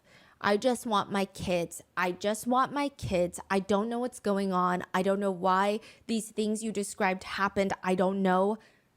It's almost like I just want to say, I'm sorry. You must have somebody else, because it's like, am I in the right conference room right now? I'm having a hard time accepting this and dealing with this. You're telling me you're taking my kids from me?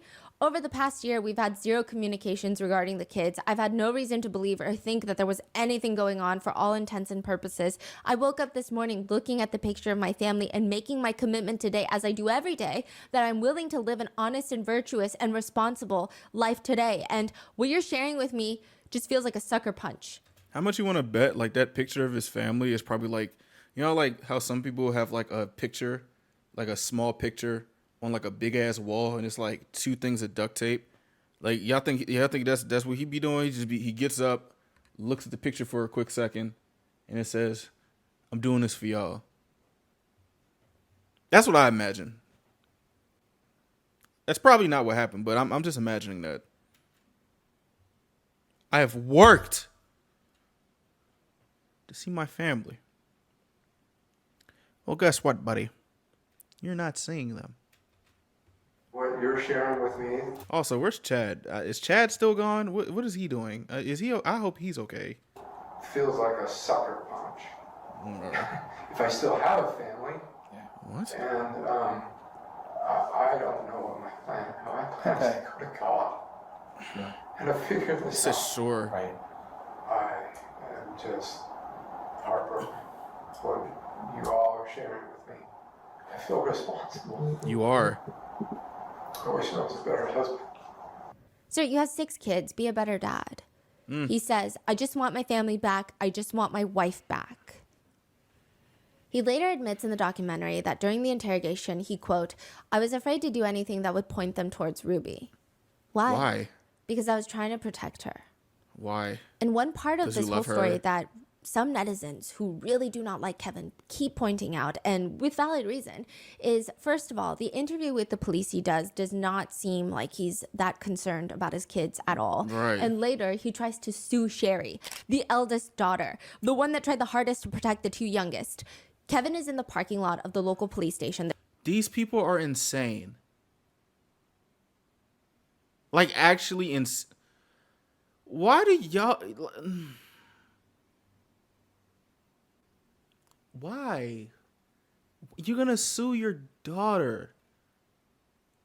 Sue her for what? For telling the world about the bullshit that you were an accomplice of, or whatever the legal term is? Complacent? There's body cam footage of this. The officers hand over 2 bins, like laundry bins, filled with notebooks, journals, a MacBook. He's got his trunk open. He's surveying everything inside of each bin almost a little too slowly, like he's taking inventory of every single journal that's in there. And it prompts the officers to ask him, is it all there? Yes. Yeah, explain to me again why this was not robbery. What? Basically, Sherry went into the family home with a few officers to collect some of her belongings. Okay. She collected a few journals and the passports of her parents, which, by the way, I think you can draw your own conclusions from that, but it feels like she's trying to prevent them from fleeing almost. Oh. She's I don't know smart. why she would need their passports. She collects their passports and a few other things from the home under police surveillance. She leaves the house. Kevin goes into the house. He freaks out because he's missing those things. He calls the police. They're like, oh, maybe your daughter took them. We escorted her to the house to pick up a few things. He's like, this is robbery. She's not allowed in the house. Nigga, you aren't allowed in the house. She willingly just returns it all to the police station. She's like, okay, I mean, if he wants it back, sure, it's I fine. guess. Gives it to them. They give it back to him. And he's like, how is this not robbery? Bro, That's crazy. So it's very clear that he still placed Ruby in front of his child. Yeah. Right? Very clear. He's protecting Ruby's interest because that's my wife and I's passport. Yeah. Yeah. And the police tell him, because it's a civil issue, you guys are a family. She's been in the house before. You haven't been in the house in a year. She had interest in those items. She didn't take them with the intention to deprive you of them. So that's the theft code. We have to prove intent to deprive you of the items, and this wasn't her intent in having them. So the detective sergeant said, we're not going to charge her with anything. Kevin is standing there, shutting his eyes closed like he's infuriated by all of this. Okay, I'll have to do some more research on that. What? You're welcome to do that if you want to follow up with the detective yourself. Kevin had this whole little blip in the timeline where he is married to the idea of suing his own daughter, Sherry, for burglary, which is just so strange considering the police are like, you have no grounds to press charges. What are you saying right now? And this is like a while later. This is not the first day, right? Yeah, it's like a few days. Maybe like a week or two later. So it's no longer in the shock of, I just want to protect my wife. Yes. It is very bizarre. Very bizarre. So a lot of netizens think it's just very telling that Kevin is wanting to wage lawsuits against his firstborn child. That's crazy. Now, Sherry specifically took her parents' passports, which again, very interesting. More interesting when you hear from Jessie Hildebrand, Jody's niece, that when Jody was going through everything, her issues in court with Adam, she fled the country briefly. Oh, Jody did. Oh, shit. Just seems like maybe there was an idea, maybe there was a thought, maybe there was a suspicion, an inkling, a gut feeling, smart. intuition. That's smart. Speaking of the journals that were taken from the home and subsequently returned to Kevin, there is an aspect of this case that hasn't been uncovered quite yet, and those are the pen papers. Apparently, Jody instructed Ruby to write down all of her visions in a leather-bound journal that they called the pen papers. Nobody else was allowed to read these pen papers. This is separate from the journal that was discovered and was entered into evidence, which was Ruby's documentation of the torture that happened. Wow. This is separate. In a separate police interview, Kevin asks, have you found the pen papers? The police tell him, we have Ruby's journal. No, so she wouldn't write that stuff she wrote in the pen papers. She would not write that in her journal. The stuff she wrote in the pen papers was not intended to be read by anybody until God would decree them to be written into scripture for the whole world to read. Excuse me? So it described all the visions and trances and everything that Jody and Ruby went into. So she's writing like her own Bible? Scripture? If you're wondering what kind of visions Jody would have, Kevin says that one of her visions is Jody walking along the beach with someone next to her, Jesus. Oh. He stops and he turns to her, walk on the water. Jody would have these visions of her walking on the water with the Heavenly Father and the Heavenly Mother, and she learned that in heaven she had this massive pet lion named Charles. She would ride around this pet lion, and Charles is the giant pet. She would ride on it. I don't even... Okay. Yeah. I don't know. Are we sure she's not on drugs? That's what I'm saying. I'm not trying to be one of those people be like, bro, you sound insane, because I be having crazy visions sometimes. But like in this situation, she sounds high. Cause like I'm not gonna hold you, bro. You having visions like this and then going to torture your children is crazy. Crazy. A lot of people believe whatever is in those pen papers would provide much more information on how much Kevin was involved exactly. But other netizens disagree. They say if he was involved, then finding those pen papers would probably incriminate him. Now, side note, it does seem like the police did find a leather-bound notebook, but it was revealed to have been empty. And there are speculations that a third party, Pam, a woman named Pam, went in and allegedly tossed out the pen papers. Oh, that's why people are on Pam's ass. We don't know for sure. That is the speculation. What? That is the netizen argument. That is the conspiracy. And I don't think that with Ruby and Jody being behind bars, things are over. A recent civil lawsuit was filed by a man named Michael, who states that his ex-wife, Wait, what? I ain't do shit. Mother of his children, is still a devoted follower of Ruby and Jody. She refuses to acknowledge their arrest and their guilty pleas. Oh, hell no. She is on board with connections still to this day. Who is this? This is a couple that went into marriage counseling with Jody. This is not Pam. No, this is not Pam. but he's saying like, my wife fully believes this stuff still to this day. So now netizens are divided on who to mainly blame. Everyone's to blame, but who is the most to blame has been a conversation. The most to blame is Jody. But like, it don't matter who's the most to blame for real, because everybody is involved. But yeah, Jody is the mastermind behind this. Because what the fuck? Like, remember when I told y'all the 3 people, and it's always the Jody was always the one that's like putting 2 people against each other. She is the mastermind, and everybody else is complacent in this shit. So there you go. What do you guys think? Like, I mean, hey man. There's a huge group of people that are concerned that Jody might get away with less time and repercussions than Ruby because of a huge focus of this case has been Ruby for obvious reasons. These are her children that she has the duty to protect that she failed. But additionally, she has the YouTube audience. A lot of people are terrified that if Jody gets out, she's going to go straight back into counseling. No, for One real. Redditor explains that her husband was in the group counseling for 7 years. They spent over $100,000 on Jody's counseling programs. And over the years, it just taught them, brainwashed them into thinking that the husband was this perverse monster that needed to be watched out for. Hey, man. Hey, Michael. You better be careful. Your wife may not be your wife no more in a little bit if she gets out. Jody would also just do some really odd things. Ow. She said one especially odd week my husband attended, one man was struggling with looking at gay porn and they decided this man wasn't actually gay, but just hadn't received enough healthy touch from his father growing up. He could just like gay porn. So Jody said the cure to this healthy masculine touch, they made my husband lay down and cuddle him, spooning him the whole meeting. What? It was just strange. What? Men would switch off every week who were supposed to cuddle him. So every week they had a different person cuddling him. And that's supposed to stop him from watching gay porn? Just having niggas hug him?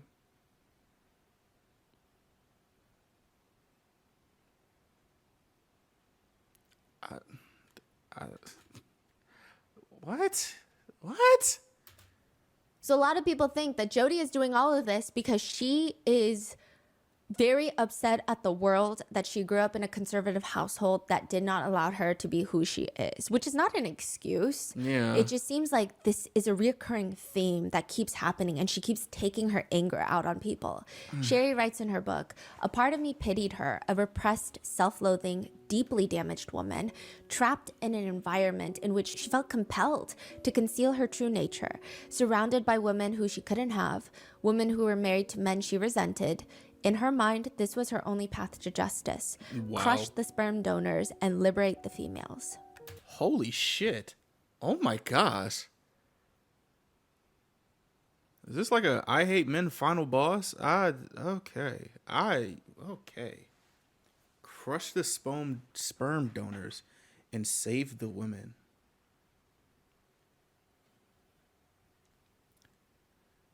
I'm not saying nothing to that. I just like, yes, well, okay. Damn. Other people think Jody's bad, but it's still Ruby and Kevin's duty to protect their own kids. Exactly. A lot of netizens say that you can brainwash each other. Yeah, you can, all you want. But nobody could brainwash them into harming their kids. That's what netizens with children feel. One person comments, when the little boy was asked who put the duct tape on him, who poured pepper and honey into his wounds, he told authorities it was his mom. Another netizen writes, she was happy for the kids to be abused until she was caught. Then it was someone else's fault and she was controlled by Jody. I think she's worse than Jody. She allowed her own children to be abused, and that's gross. Or another reading, does she not realize she's worse than Jody? These are her kids. She tortured her kids for years and enjoyed it. That is true. One netizen comment says, crazy that when Jody was possessed, she invited her into their home and Ruby slept in the bed with her, comforting her. But when her kids are, quote, possessed, she chained them up and almost took their lives. Yep. I would say that most netizens believe that both Jody and Ruby are equally at fault. And yes, Jody has been wanting to do this to people. She had been doing this to people like her own niece, Jessie Hildebrandt. But Ruby clearly had something deep inside of her that let this happen. But what is it? Like, what is it though? Like, I'm trying to find that out. Like I'm not pushing her no bail, but you gotta be a sick motherfucker to do this to your children.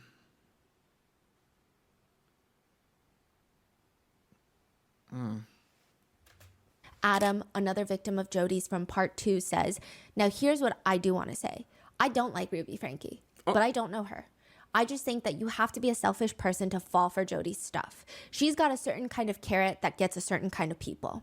But Ruby Franke would have never done any of this stuff if Jody Hildebrandt hadn't been the mastermind and just completely created this. I kind of think Ruby... I feel like Ruby still would be doing some weird stuff to her kids. I kind of feel like it probably wouldn't get to that point because she probably couldn't even think of these types of punishments.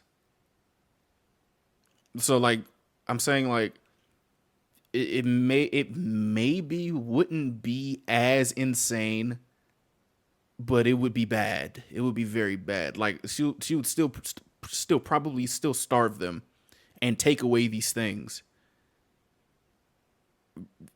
But I don't know, the cayenne pepper and all that other stuff, duct tape, putting them in the thing, like, it's like, how did this get this bad? Like, what was the first conversation saying like, oh, you know, one way to get them demons out? Open up their wounds to the white meat and pour cayenne pepper and honey. And also, I don't really know how, like, the process of like the taping, the duct tape stuff, either both of them did it at the same time, or I kind of have a feeling Jody sat back and watched as she like coached Ruby to do this shit. And if Ruby was probably, if she ever had like, maybe I don't think this is a good idea, she probably like, move, I'll do it myself. See, you do it like this. You know, like like there's more steps and it adds a little bit more fucked up. But at the same time, Ruby, you still fucked up because you was doing this shit to your kids before Jody. And I still think Jody's been there this whole time, in my opinion, but I don't know, bro. I don't know. It's like when Jody gets them into her house and stuff like that, that's when like, oh yeah, we got ample room. We just got space and opportunity now. You know? Like, oh. Sherry, Ruby's own daughter, states in the new documentary, looking back on it, I don't think Ruby's a good person. I think she was already an abusive mother before, and then obviously it escalated dramatically in the last couple of years. And the fact that Ruby went as far as she did, I wouldn't blame that on Jody. She just set off things in Ruby that were already in her heart. I think so too. My question to you guys is like, you know, when you try something, like say like there's something that you have never tried before, I would say for me, it's probably like taking my first sip of alcohol. And I'm not trying to like, you know, like, I don't want to compare the two because obviously it's not the same thing. But I'm trying to speak about the actual feeling of like experiencing something for the first time, maybe feeling nervous about it, but still following through. And then you have this type of like reaction in your brain. Like for me, I think my first sip of alcohol was probably like some tequila or something. And like, it was like that first feeling was like, oh, that's not that bad. Oh. And then like, you just keep doing it and you keep doing it. And now you're just like, okay, this is something that I do at like parties. It's like, oh, at parties I drink, which is not, it's not good. Like it's not good. But like the feeling of like, you know what I'm saying? Like when Jody was, I kind of think, and I have no proof to like have this as to say this is fact. But to me, it's like Jody probably told her like, you could do this. Go ahead, Ruby. Go ahead, Ruby. Do it. Oh, you need help? Me do it? Let me show you. And like that first time when she did it, it was like, oh, that just a feeling that just awoke inside of her. Cause it's like, oh, it's nasty. But one person that does not get talked about as much is a woman named Pam Botcher. Pam is the president of Connections Foundation, who also happens to be a mother of 7 and a grandmother of 14. There's more characters. I thought Pam was just, oh my Lord. If you go on the Connections website, it's all about Jody, Pam, and Ruby. They were known as the Three Musketeers. Now, not that Kevin is arguably the most credible person according to the internet in this case, but in one police interview, he mentions, again, if they find the pen papers, quote, if you're interested in Pam Botcher, that's going to tie Pam Botcher to all of this. What's in those documents? What's in the pen papers? And Pam is accused by netizens of going in and getting rid of the pen papers before the police get access to them. Oh, shit. The 2 teenage daughters were found not in the Franke house. So the two youngest kids were found in Jody Hildebrand's house, which was like 300 miles away from the Franke home. Jeez. The Franke house was empty. Police knocked down the doors. They searched the entire place, cleared it. The kids are not in there. The kids are eventually found in Pam Botcher's house. Oh, hell no. No, no, no, no, no, no, no.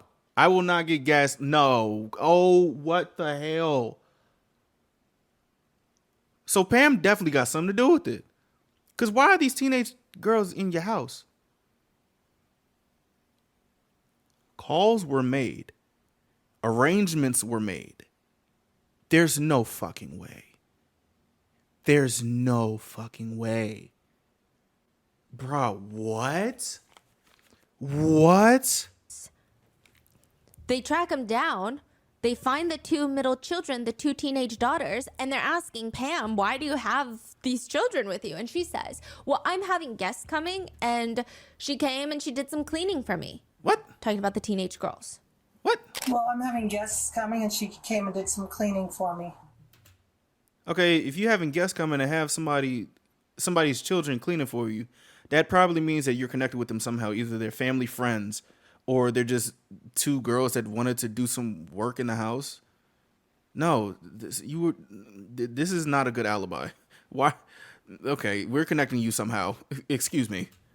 That is crazy. Pam and her husband are standing in the doorway, not letting the officers in, but also not leaving the house, which the officers are instructing. The officers do have a warrant for Pam's home, but it's in his car, and he doesn't want to risk anything happening to the girls who are right there in the living room behind Pam and her husband. Oh, so they're demanding, like, we just need to see that the girls are okay. Like, we have a warrant. It's in the car. Like, we gotta. And again, maybe some people are rude, but I would be concerned. I would not be annoyed or ticked off if the police were making sure 2 children in my home were okay.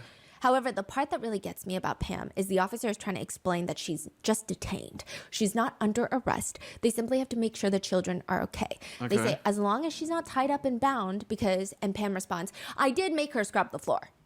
Those are my friends' daughters. Okay. So your friend's daughters then? Yeah. Okay. Yeah. Is Ruby Franke's daughter. Okay. She's a friend of ours. She comes over and helps me every once in a while to do cleaning and stuff. Really? And they vacuumed and stuff. And I have company coming tonight out from... Whose company? Who the company is? What if the company was Ruby and Jody? Costa Rica, but she did do this on her own free will. Pam claims Ruby called her earlier to ask her to pick up the girls because she had a family emergency. Didn't go into detail on what it was, according to Pam. Pam continues. She said, would you mind watching the girls while I'm gone? She was leaving. This is what happened. This is what happened. No. She called Pam because that's the only person she could trust to get these 2 girls somewhere else while she goes and figure out what's going on with the other children who's in Jody's house. That's what. And I'm kind of thinking that she thought when everything will be settled and everything will be all right, they would flee to Pam's house and they just hide out in Pam's house. That's the new safe house because they can't hide in Jody's house. They can't hide in the Franke house. They have to have a third location that could be the safe house. Oh my gosh. That nigga Kevin spilt the beans. Way to help your wife, dumbass. I said, yeah, I did. Well, I mean, dumbass in terms of you helping your wife. And thank you for letting us know about this end that needs, and fuck Kevin still. That because I need some help cleaning. I just have house guests coming tonight. So I said, yeah, that'd be great. Could they come clean? And she said, yeah, they'd love to do that. Do you remember in part... Damn, y'all hear that thunder? Oh my. It's not even raining. It's just thundering right now. Part 1, Ruby was obsessed with them cleaning. And like they would clean the baseboards. That would be punishment for them. Mm-hmm. Yeah. It's crazy. Also, Pam's husband has the energy of a potato that has all of those green sprouts and is probably poisonous. He is told that Ruby Franke, the mother of the 2 teenage girls that he likely just watched scrub his floors, was arrested for child abuse. He says, the biggest thing that bugs me is that my wife is sitting in a patrol car. That's the thing that gets me. I feel bad for my wife. She's sitting there, and this is the first time in the world that I've ever had a police car sitting in my driveway. I got all the neighbors driving by. Does nobody in this entire town have their head screwed on straight? Who cares about what John from down the street thinks? Get a grip, everyone. Wait, what? Your friend was arrested for child abuse, and you have 2 of her kids in your home. He also goes on a whole unsolicited rant about drug testing. He comments that there's so many officers at his house now. This is like what happens when there's some big drug bust or something. You can run a background check on me. What? We're not too concerned with that right now, sir. Been drug tested. I've been everything, you know? Is that the only way to detain someone, though, is to put them in handcuffs? Are you trying to... Concerned about his wife. What is he trying to do? Pam's a grown-up. It's fine. Is there not one single adult in this case that cares about children more than themselves? Yeah, and fellow like adults? what? I'm so perplexed. Fuck. Pam's gonna be fine. She's in the back of a cop car, AC blasting. They probably have the radio on for her. She's fine. And then he goes back to, at least you guys don't have the lights flashing, right? That would be even worse. I never had a police car in my driveway. Hold on. Why is he talking? You know, if you gonna keep talking, we gonna have to check you now. Cause why ain't you shutting the fuck up? What you got with connections, boy? What's going on? Because what? You would think you would mind your business and ask 1 or 2 questions, not just start chatting them up like that. What? Later, when more officers arrive to question Pam, she says confidently that the kids were here to clean her house. She also stops mid-sentence, mouth agape, just staring at the road, and she says, oh, I was going to say, if that was one of my neighbors, that would be embarrassing. What? She complains, I know you were just here trying to do your jobs, but these girls come to clean my house, and pretty soon I'm in the back of a police car, and I'm like, oh my gosh. I mean, I know it's not your fault. You're just trying to do your job, but I don't even watch scary police shows or anything. I'm such a scaredy cat. Pick me, Pam. A netizen comments, in all these interviews, not one person who is detained or questioned asked if the children were okay. Not one. Another comments, why is the couple not shocked that their friends are being accused of child abuse? Exactly. They need to be investigated as well. Picking up your good friend's kids to have them clean your house, zero concern when hearing about the child abuse allegations. They're all in some sort of child abuse cult, it seems. Jody's niece, Jessie, says that they remember Pam back in the day when they were held captive in Jody's home. They state, when I was living with Jody, Pam Botcher was around. She was Jody's best friend, and I didn't realize that she was connected in this. I mean, I have very strong feelings towards Pam because of not what she was directly applying. She wasn't actually involved, but she was one of the people that was constantly surveilling the surveillance of reporting back to Jody. Oh, what the Sherry fuck? states in her book about Jody, Ruby, and Pam, and not in like an accusatory way, but she just states they were the 3 musketeers of Nigga, this a Rico. What the fuck? the apocalypse, ready to follow each other literally to the ends of the earth. Oh. Again, any and all allegations against Pam Botcher are completely just netizen speculations. She has not been charged of any crime, nor has she been considered a public suspect of any case. But it's just something that has made people think. That's which weird. brings us to Kevin. Now, I do want to mention one thing about Kevin. I think Kevin is very complicated. I know a lot of people online seem to have very strong opinions about Kevin, especially with this new documentary coming out. I don't think it's doing him any favors. Oh my gosh. And I'm hoping to summarize both sides. But it seems like Kevin is trying to be a part of his children's lives. But more importantly, his children are working on rebuilding their relationship with Kevin. And I think for that alone, I don't think it's my place to have an opinion. In defense of Kevin, one Reddit post reads, "Please help, Connection Solitude Program. Has anyone heard of the solitude thing. I have a friend who is in the connections group for over a year, and I've seen the extreme negative effects that it's had on his self-esteem and overall happiness levels, and it seems to be destroying his marriage. But recently, things went up 10 notches when he sent out texts telling his family and friends that he will no longer be communicating with them at all, and he wouldn't be communicating with his own wife either. It has been about 2 months since anyone has heard from him. He didn't even call or text his mom for Mother's Day. Oh. He says he's doing his time of solitude until his connection with God has improved.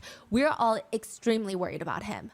Any advice would help greatly, especially if anyone has information on this solitude program. Thanks in advance.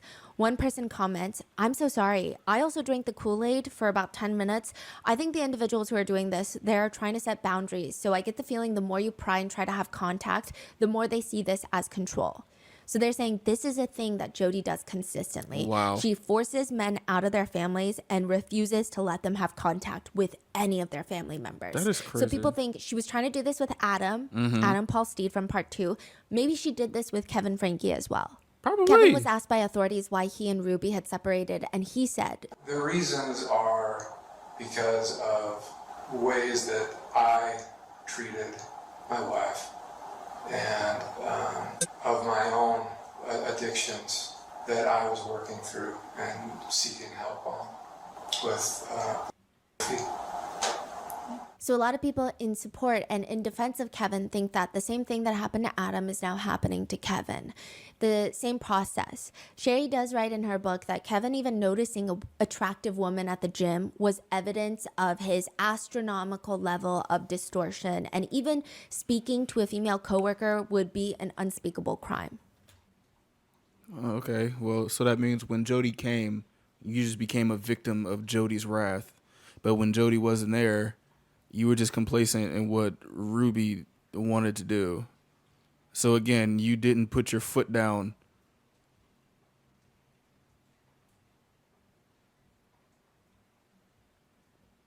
I'm like, whatever, I guess.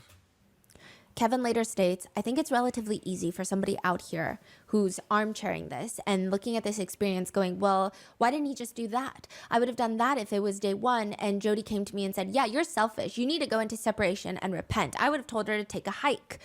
But he's saying the indoctrination was slow. I bet it was. He's asked, why didn't you stand up to say no to this nonsense? He says, I know.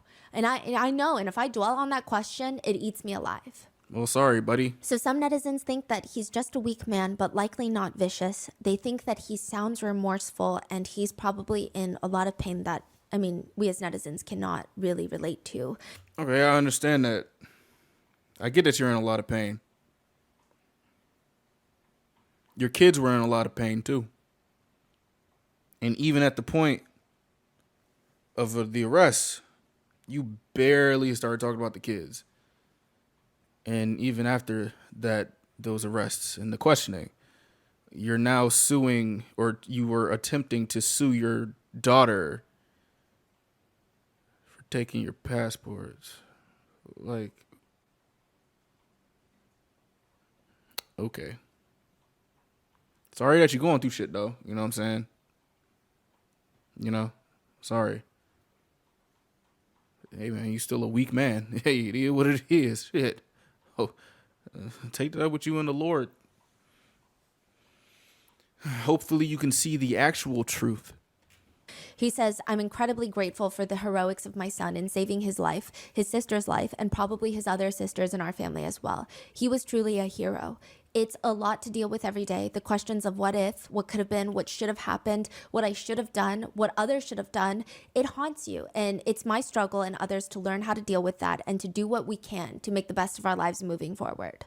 Okay. Sherry would state, which I'm not saying I think she's forgiven him or defending him, because he can be a weak man and still be a horrendous parent and could face legal repercussions. I'm just saying. She writes, Kevin had as much autonomy as a wet noodle in a hurricane. Autonomy as a But wet many more noodle in a netizens hurricane. think the main difference between Kevin and Adam is that Adam actually fought for his kids. Yeah. Kevin did not. Which brings us to the big group of netizens who are not fans of Kevin, which it does get worse by the documentary's release. A lot of netizens are hung up on the fact that he talks about Ruby as if she is God's gift to Earth. And bro. he will always put her before his 6 children. He says, a lot of people will look at me and say, how could he ever do that? I would never do that. But for those who respectfully ask me about that and say, how could you? My response is that, well, who do you love more than anybody? And sometimes it's a child, sometimes it's a spouse. They say, and I say, well, what would happen if that individual that you love more than anybody started to go a different way and was inviting you and encouraging you? Would you just easily be able to let them go out of your life and say goodbye? No, but I would still want to save my family and talk to my children, dude. Like, cool, we understand. You fell in love with this woman. You love her more than everything. You love her more than this, that, and the third. Okay. First off, you found something that you weren't even supposed to find in the beginning. And then with that information, you made sure that she would be yours and love you. I don't know if there's a word for that, but like, that's not right, bro. You know what I'm saying? Like, if she wanted you to know these are the things that she's looking for, then that's one thing. But like, for some reason you saw this and then just started checking things off. It's just like, okay, since the beginning, you're acting weird. That is weird. That was weird. You were weird. Like, Kevin has asked, do you still love her? He says, definitely, I've always loved her. Even though she abused the kids, you still love her? Oh yeah, the actions that she did are atrocious, but I still feel a longing. I miss her, all the delivery rooms, all the moments holding our children. It's easy for the world to hate that woman. And so many people want me to join in on that chorus. No, it's all good. You just love the person that beat the fuck out of your children.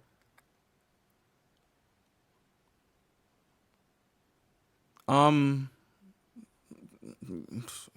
But I cannot turn off all those other memories. How do you make sense of all of this? This really is a story of love, of hope, of family, but this is also a story of deception, of control, and ultimately it's a story of faith. If you put your faith in the wrong hands, you could lose everything. Many netizens just can't get over the fact that, sure, call it faith, call it love, call it the devil, call it whatever your heart pleases, but how can you find out from the officers that your children are emaciated, have been taken to the hospital, and instead of asking how they are, demanding to see them, asking what you can do to support them, how do you just sit there and tell the police that you trust your wife? Exactly. Some netizens, for a lack of better words, I think this is obsession. Maybe a heavy word, but you probably idolized that woman. That could be what it is. You may call it love. To me, this sounds like you worshipped her. Like you dead ass worshipped her. They just find Kevin a little bit hypocritical. In a recent interview, Kevin says, another thing that I hope people think about after watching this is the role that social media and the internet plays in our lives today. What?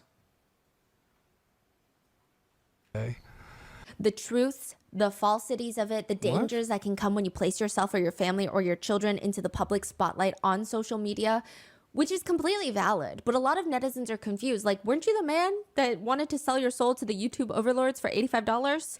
He says, there's a lot of incentives out there today to do that. But I hope that people realize and really stop and recognize, is this really what's best for my kids? Not just financially, but emotionally and psychologically.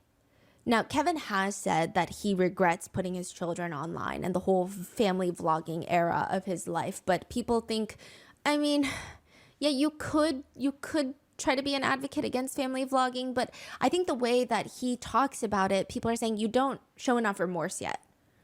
You just kind of go into like advocacy mode. It feels weird. Many netizens also think it's strange that Kevin is just acting like vlogging was just Ruby's thing when she was the one primarily vlogging, yes. But it seemed like he reaped the financial benefits of putting their children out there. Exactly. And the worst part is, in a recent interview with People magazine, he said, the things you see that are concerning in the documentary, such as the sternness, the yelling at the kids to get them to comply in the filming, and those kinds of things. I think a lot of people that aren't familiar with family content creation would look at that and go, that's horrible. That's abusive.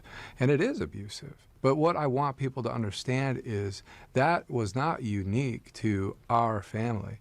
I don't know a single family content creator that did not have interactions like that with their Hold on.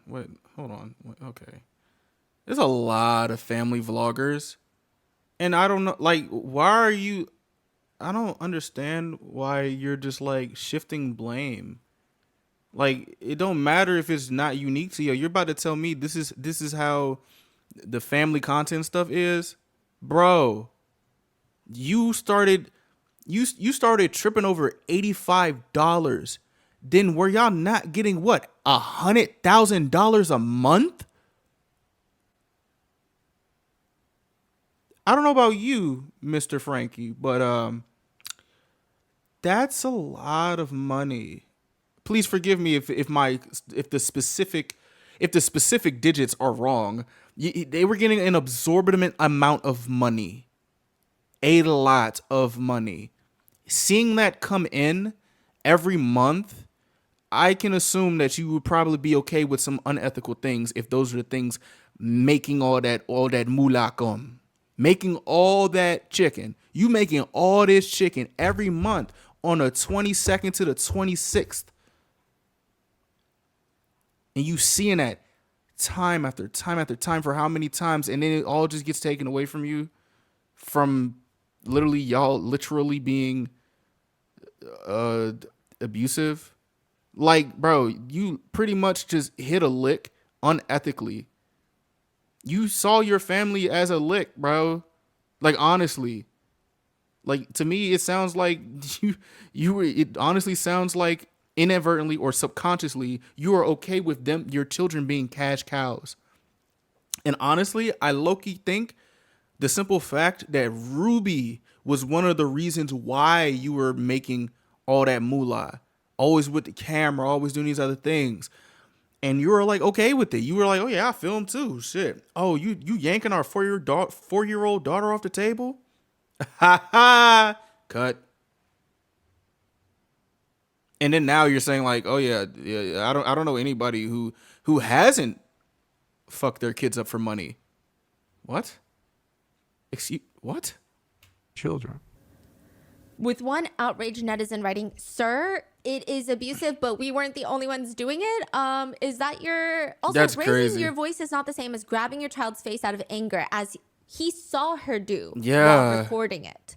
Yeah. Others comment, "I didn't know it was that bad." Sir, you were recording. Make it make sense, please. Another comment reads, "A gentle reminder that Kevin Franke ordered a cease and desist to anyone who raised concerns about the children's safety and tried to have his oldest daughter arrested." Mm-hmm.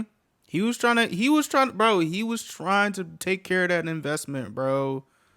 Kevin's attorney would argue for Kevin that Jodi was the one that made sure he never saw the kids because, quote, "she knew how much he valued their marriage and valued their family, and it was his desire to be able to get back with the family and preserve the marriage." The attorney continues, "He's a very gentle guy, and no one's ever made any allegations that he's ever physically abused those kids or anyone else. He just wants to do what's best for his kids and get them back, get them under his tutelage and his fathership to protect Where is Chad? them." Many netizens feel, "I don't buy these excuses. You left for a year and completely cut your kids off. Your therapist tricked you into child neglect and abandonment? Yeah, okay, no one's buying it." A lot of netizens are conflicted, writing, "I always had the impression that Kevin was pretty weak and just let Ruby take the lead. It's obvious now. It's still hard to imagine how he saw everything that was coming out of Jodi and he still allowed her access to the kids with him totally out of the picture." I honestly think it's just like, bro, I'm gonna let my wife do it. Happy wife, happy life. Final boss. That's what I think this was, honestly. He was both victim and perpetrator to some degree. I think it is the belief of many that Kevin's true saving grace are his kids, that they are somewhat in his lives. Otherwise, I think the internet would rip him apart. I think the fact that Chad is trying to have a relationship with him, Sherry, I think while more wary, perhaps, she seems to be open to the idea of one day having a relationship with him, though she still calls him Kevin. It seems like that is his only saving grace. The fact that Chad even said, "For my dad, I understand that in order to get his family back and not run into problems with my mom and our therapist, he had to obey her rules and follow each step." But one comment just reads, after reading Sherry Franke's book, you can see the extraordinary work that she has done to be in a better place. And Kevin is nowhere near his daughter's presence of mind, which she did with zero assistance from her father. Kevin needs to work on his own accountability, lessen the blame and excuses, and find a backbone that he never had as a protector. I feel like Kevin should have just went through some shit in his life or something. Like, really. He should have learned some type of, like, something. Some type of something. Like, get your heart broken as a young kid. Just, like, get punched in the face. Like, or just learn certain things in his life to not have it end up like this. And also, after all of this, just still speaking as if, like, like, as if, like, I don't know, bro. Like, I don't know. I don't know. Others think that Ruby's siblings and parents are also at fault to some degree. What? Some netizens have expressed frustration, stating that the siblings must have known something, and could have done something to protect the kids. Oh. Bonnie, Ruby's sister, has publicly come out to condemn Kevin, saying the one person that could have done something and had the legal right was Kevin. It was Kevin's job to check in on things, and he did not. Exactly. She also posted a video titled, "I am not my sister. I am not my sister's crimes," which a lot of netizens didn't really like the title of that video. I mean, I get it. A lot of people were coming on to the siblings saying, how did you not protect your nieces and nephews? But at the same time, I think as an aunt myself, it's unhinged. Ruby's siblings explained that for the past few years, Ruby and Kevin have pushed them out of their lives because they all hated connections. Bonnie says, my thoughts towards Ruby and Jody and Kevin and connections. Oh my gosh, are you inside of a bathroom with no toilet? What the fuck? Why? I'm sorry. Is that it was all bullcrap. It was complete indoctrination of this thing that they created. I don't agree with how extreme they are on everything. I knew they were weird. I knew that they were off. Those are the things that we kept quiet about, because what was I going to say? What was I going to do? I was not going to come out and publicly say that I don't like my sister and I don't like what she's doing and I think she's weird. That is what we kept quiet about. Julie, another one of Ruby's sisters, says, we all saw it. We all felt weird about this Jody lady. We weren't comfortable with it. We didn't like it. We didn't like the teachings Ruby was bringing to the family functions. And we were this close to telling her, if you come to our family events anymore, we do not want to hear what you were learning through connections because we don't like it. We never did say that to her, but we thought it. Anyway, so 3 years ago, Ruby and I hung out bottling tomatoes. And then a few weeks later, crap hit the fan and she left the family. She did call my mom and yelled at my mom on the phone for 45 minutes and accused her of things that were not true. Basically, I'm here to say that I had no idea what was happening. Like Bonnie mentioned in her video, we are not going to let Ruby destroy another thing in our lives. We have our platforms where we try and bring... Who is that beside you? Is that your husband or something? You see that blue thing on the left? Who is that? Brightness and positivity into other people's lives, and that is why we didn't talk about Ruby in our content for the past 3 years. Sherry writes in her book, it took around 2 to 3 years before Ruby would cut ties entirely with her family. And as I watched Ruby delete contact after contact from her phone, I couldn't help but wonder, was this healing? I will say, I don't think it's right for people to blame Ruby's siblings and parents for things that they would not have known, because we don't know what they knew. We don't know how much Ruby was telling them, how much their nieces and nephews were disclosing with them.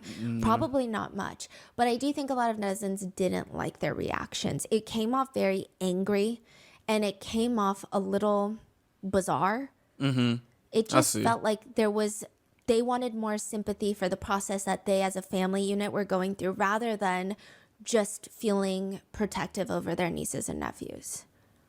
Making things even more complicated is that most of Ruby's siblings are family vloggers. Some of them are more aggressively family vloggers, and some of them are more vloggers that show their families, which Sherry has been an incredible advocate for passing laws for family vlogging and child influencers. Okay. She recently got a bill passed in Utah legislature, and they are waiting for the governor to just sign it to become law. It's a bill aimed at protecting children of family vloggers. It would require parents to set aside a portion of their earnings into a trust fund for their children. Hell kind yeah. of like if you had a child that was in Hollywood, you have to set aside money for them for when they turn 18 if they're working as a child. And I hope it's not, oh yeah, you get set $14 off my $10,000 check. No, a good percentage, 30, 35 or something. Shit, 40. I don't know, 35. I say 40. 40, 50. Make it 50-50. If you cracking them, bro, if you cracking somebody for 100,000 a month, you can put 50,000 a month. 50,000 that's a lot of fucking money, bro. Oh my gosh. Damn. Hey, put that 50 to your kids, bro. And buy your kids good groceries. Stop having them eat Hot Pockets and shit all the time. Like, damn. And there's another part of that bill that is when that child turns 18, they have the right to request the removal of any and all content that they are featured in. Yes. Utah is one of the biggest states for family vlogging, so this is Really? monumental. And again, please read Sherry's book. I think even if it's like, yeah, family vlogging is bad, by reading her book, it does provide such a visceral perspective that honestly, I think it changed my brain chemistry on pretty much everything that has to do with family vlogging. Really? Sherry stated before, I would tell myself it doesn't matter what they say. I know how I feel about myself. I think I believed that for a while, but I would always find myself just checking comments on Instagram, on YouTube, just to see what people had to say about whether it was good or bad. It's like, okay, I just want to be aware of what people are saying, I guess. And personally speaking, I could probably work myself into a full-blown panic attack just by going and seeking out negative comments on the internet. And I'm an adult with a whole support system. Sherry, I mean, this was when she was a child. Yeah. I read through old snark forums, not on Reddit, like a different website that should never be named and should not even exist. Wait, what? These are comments from 2016, before Ruby Franke was canceled. The comments that people are leaving about Ruby Franke's children, about literal 7-year-olds, were some of the most disgusting things I've ever read. Whoa. You would think that these children committed grave crimes against humanity. It was really deplorable. I mean, I genuinely had a crisis in the middle of the night one night where I'm like, who are these people? Are these adults doing this? Because that's crazy. Who seeks out these forums and goes on to have lengthy discussions about how much they hate, first of all, a 7-year-old child. Bro, and second of all, a what? 7-year-old child that they had never even met before. That's nasty.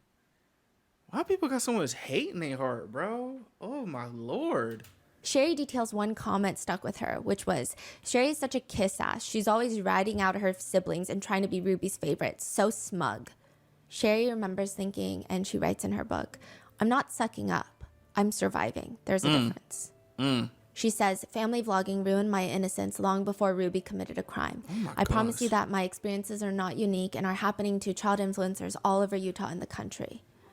So this makes everything kind of trickier considering Ruby's siblings. Many of them are still making family vlogging content with Sherry's cousins.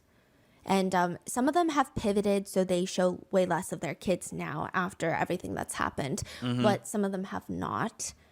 One of Ruby's sisters would even state that her vlogging is very different from 8 Passengers because her kids have a choice. They have a voice and they have a retirement fund growing for them when they turn into adults, which of course netizens have very mixed feelings about. As for Jessie, Jody's niece, they say one of the worst parts of Jody's abuse is that she makes you believe that you deserve it. They say, I was in it. I believed it real strong. Even when all this stuff was going on with Jody, what made it so much worse is that I kept on internalizing it. I fully believed it. I fully believed that this was God's will. And if I had just put myself over to the Lord, if I had just prayed more, if I was more faithful, that all of this would end up being for good. That I truly needed everything that Jody was doing. I deserved it and I needed it. That's in this fucked case, up. it was really extreme, where the abuse was so extreme. But then if you bear it, then you would get these moments of immense reward from her. And it's just such a psychological They continue, the prerequisites of this is already instilled in the Mormon church of having to earn love. This has affected my life forever, for the rest of my life. It's this whole thought of, if I try a little harder, if I do a little bit more, maybe they'll love me, maybe they'll accept me. It took me over a decade to get to a point where I didn't think that I was actually evil. Even their parents did not want to face the truth. They basically told them along the lines of, whenever Jesse would display anger and pain at what they went through with Jody, they would just tell them along the lines of, get over yourself. It must be so hard for you to carry around such toxic emotions all the time.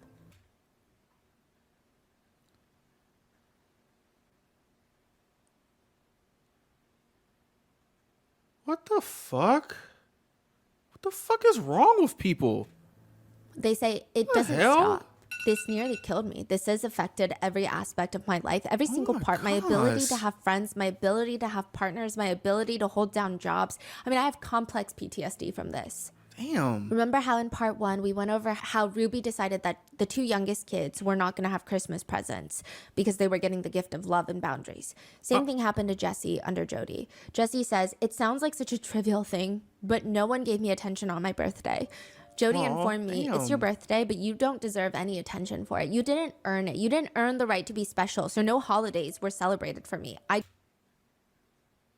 That's like objectively fucked up because it's literally their birthday.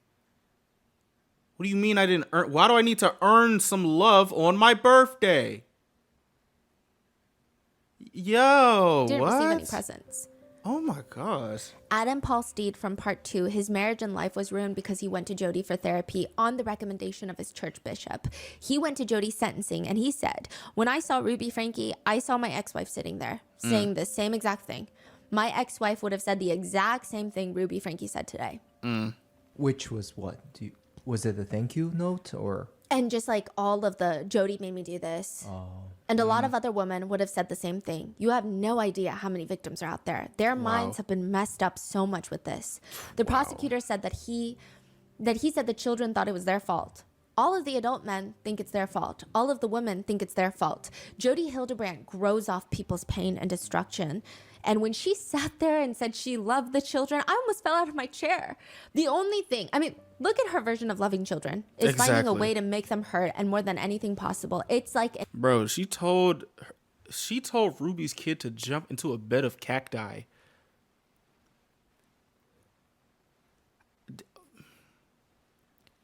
You don't love them. You don't love. Do not lie to me. No.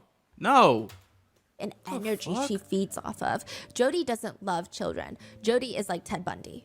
Oh. Chad, the eldest son, was in the documentary and has been very transparent about how he's healing and dealing with everything. He's very active on his social media accounts. I think that you guys should go and show support if you'd like. He went viral recently for his TikToks about Ruby. He has one where he says he got a tattoo for his mom. He wipes his arm and there's no tattoo. Or another one where he shows Mr. Beast making contestants sleep on a beanbag as a challenge, and he said he would have killed it. Oh, he a little funny dude. Okay. You got jokes, Chad. All right. A lot of netizens are glad that he's able to find ways to cope and heal, and using humor seems to be a good method, hopefully.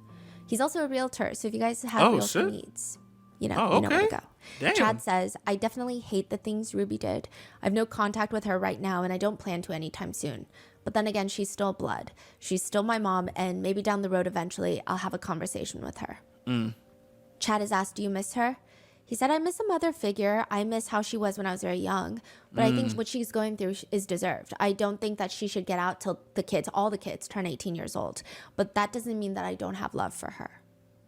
Sherry attended Ruby's sentencing. She said, I said I was not going to look at Ruby. Like, I don't care to see her. So I just stared at the judge the entire time. I personally have seen too many crocodile tears from her, so I can't say whether she's sorry.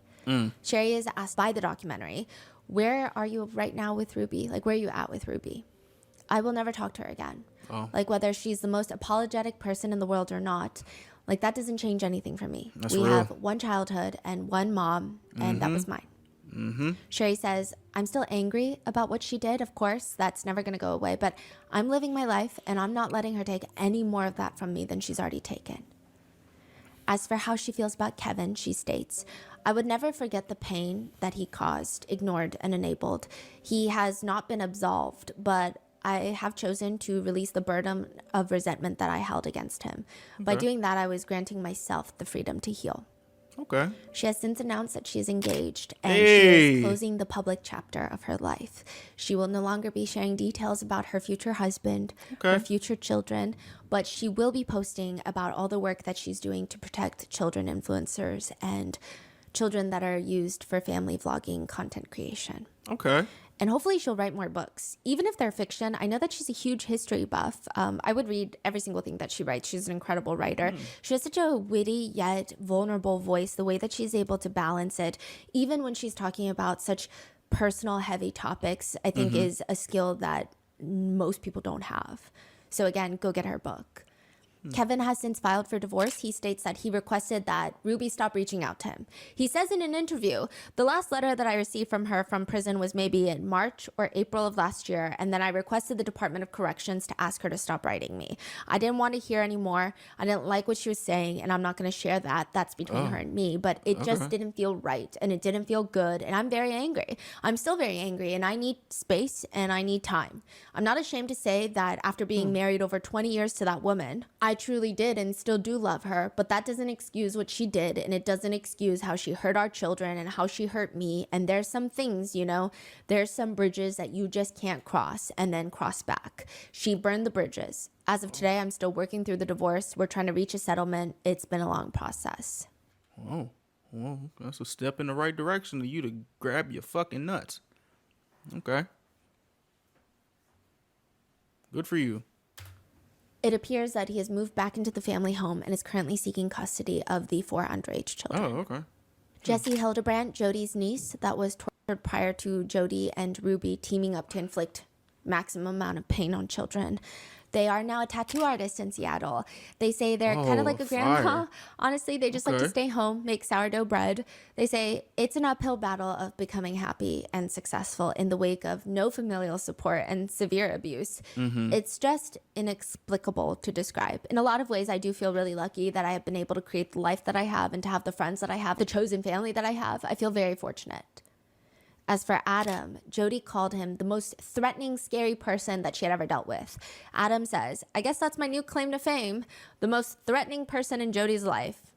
I will be, along with Jessie, because I have the truth. And because of that, so many people will come forward. As for the case, Adam says about Jody and Ruby, how dare you think you could do this and get away with it? Jody is far worse than someone that physically abuses kids. She got into their heads and makes them feel helpless and hopeless. I'm up at night. I can't even explain what it's been like to have to wait 15 years for Jody Hildebrandt to go to prison. Life is short, and this lady stole more innocence from my life than any abuser did. He's remarried to an Egyptian Syrian doctor. He says, she's got her feet on the ground. She grounds me. Whenever I have trauma, just in 2 seconds. She means the world to me. Now we have this beautiful little baby boy. I took a bath with my baby boy this morning and with my wife, and it was intimate and beautiful. And so to the long line of predators in my life who thought they could steal that from me, well, they can't. And nor can they. Victims feel like they have no innocence. Find your innocence again. Find good friends, good people, find love, and find meaning. I promise every victim out there that you will go through a lot of negative feelings and trauma, and a lot of people will just try to push it out the window. Embrace it. Pull your triggers so much that they no longer work. Stand up with your chin high, knowing it'll cause a hurricane for a while. But afterwards, you're gonna live in the free world, not in bars or cages with triggers everywhere. Have a complete different philosophy that truth leads us to freedom, not to complete and utter control. And don't feel sorry for me. I'm going home to the cutest, most beautiful, fun wife and baby and life that's going in the right direction. So don't feel sorry for me. And don't ever think that Jody is a super powerful lady. She's not. These abusers, they're not. The ones that have chosen to abandon love are not powerful people. About Adam Paulsteed, one netizen comments, it's chilling how they turned a true victim into a make-believe predator. Shocked at how easily Jody exploited Adam's trauma and how stupidly the wife accepted it. Jody is clearly a sick sadist, but the wife sounds like an insensitive fool. Stupid or not, I hope she's haunted for life about what she's done. Another reads, Adam's story was heartbreaking and extremely enlightening. I feel for him and his family, and hearing everything that he's went through was so hard. About his ex-wife, netizens are divided on how to feel, but most agree. I think she was victimized and controlled by Jody, but her behavior was unforgivable. The system failed Adam, and she and her parents and Jody tortured an innocent man. Yeah. As for Ruby, one netizen just puts bluntly, she has about as much empathy as a doorknob. I would also agree that I don't think Ruby has ever been a good mom. I don't think she's ever had it in her to really be selfless. You know what's crazy? Wasn't her main mission is to be the bestest mom ever? Imagine sucking so bad that you end up in jail and everyone is turning on you.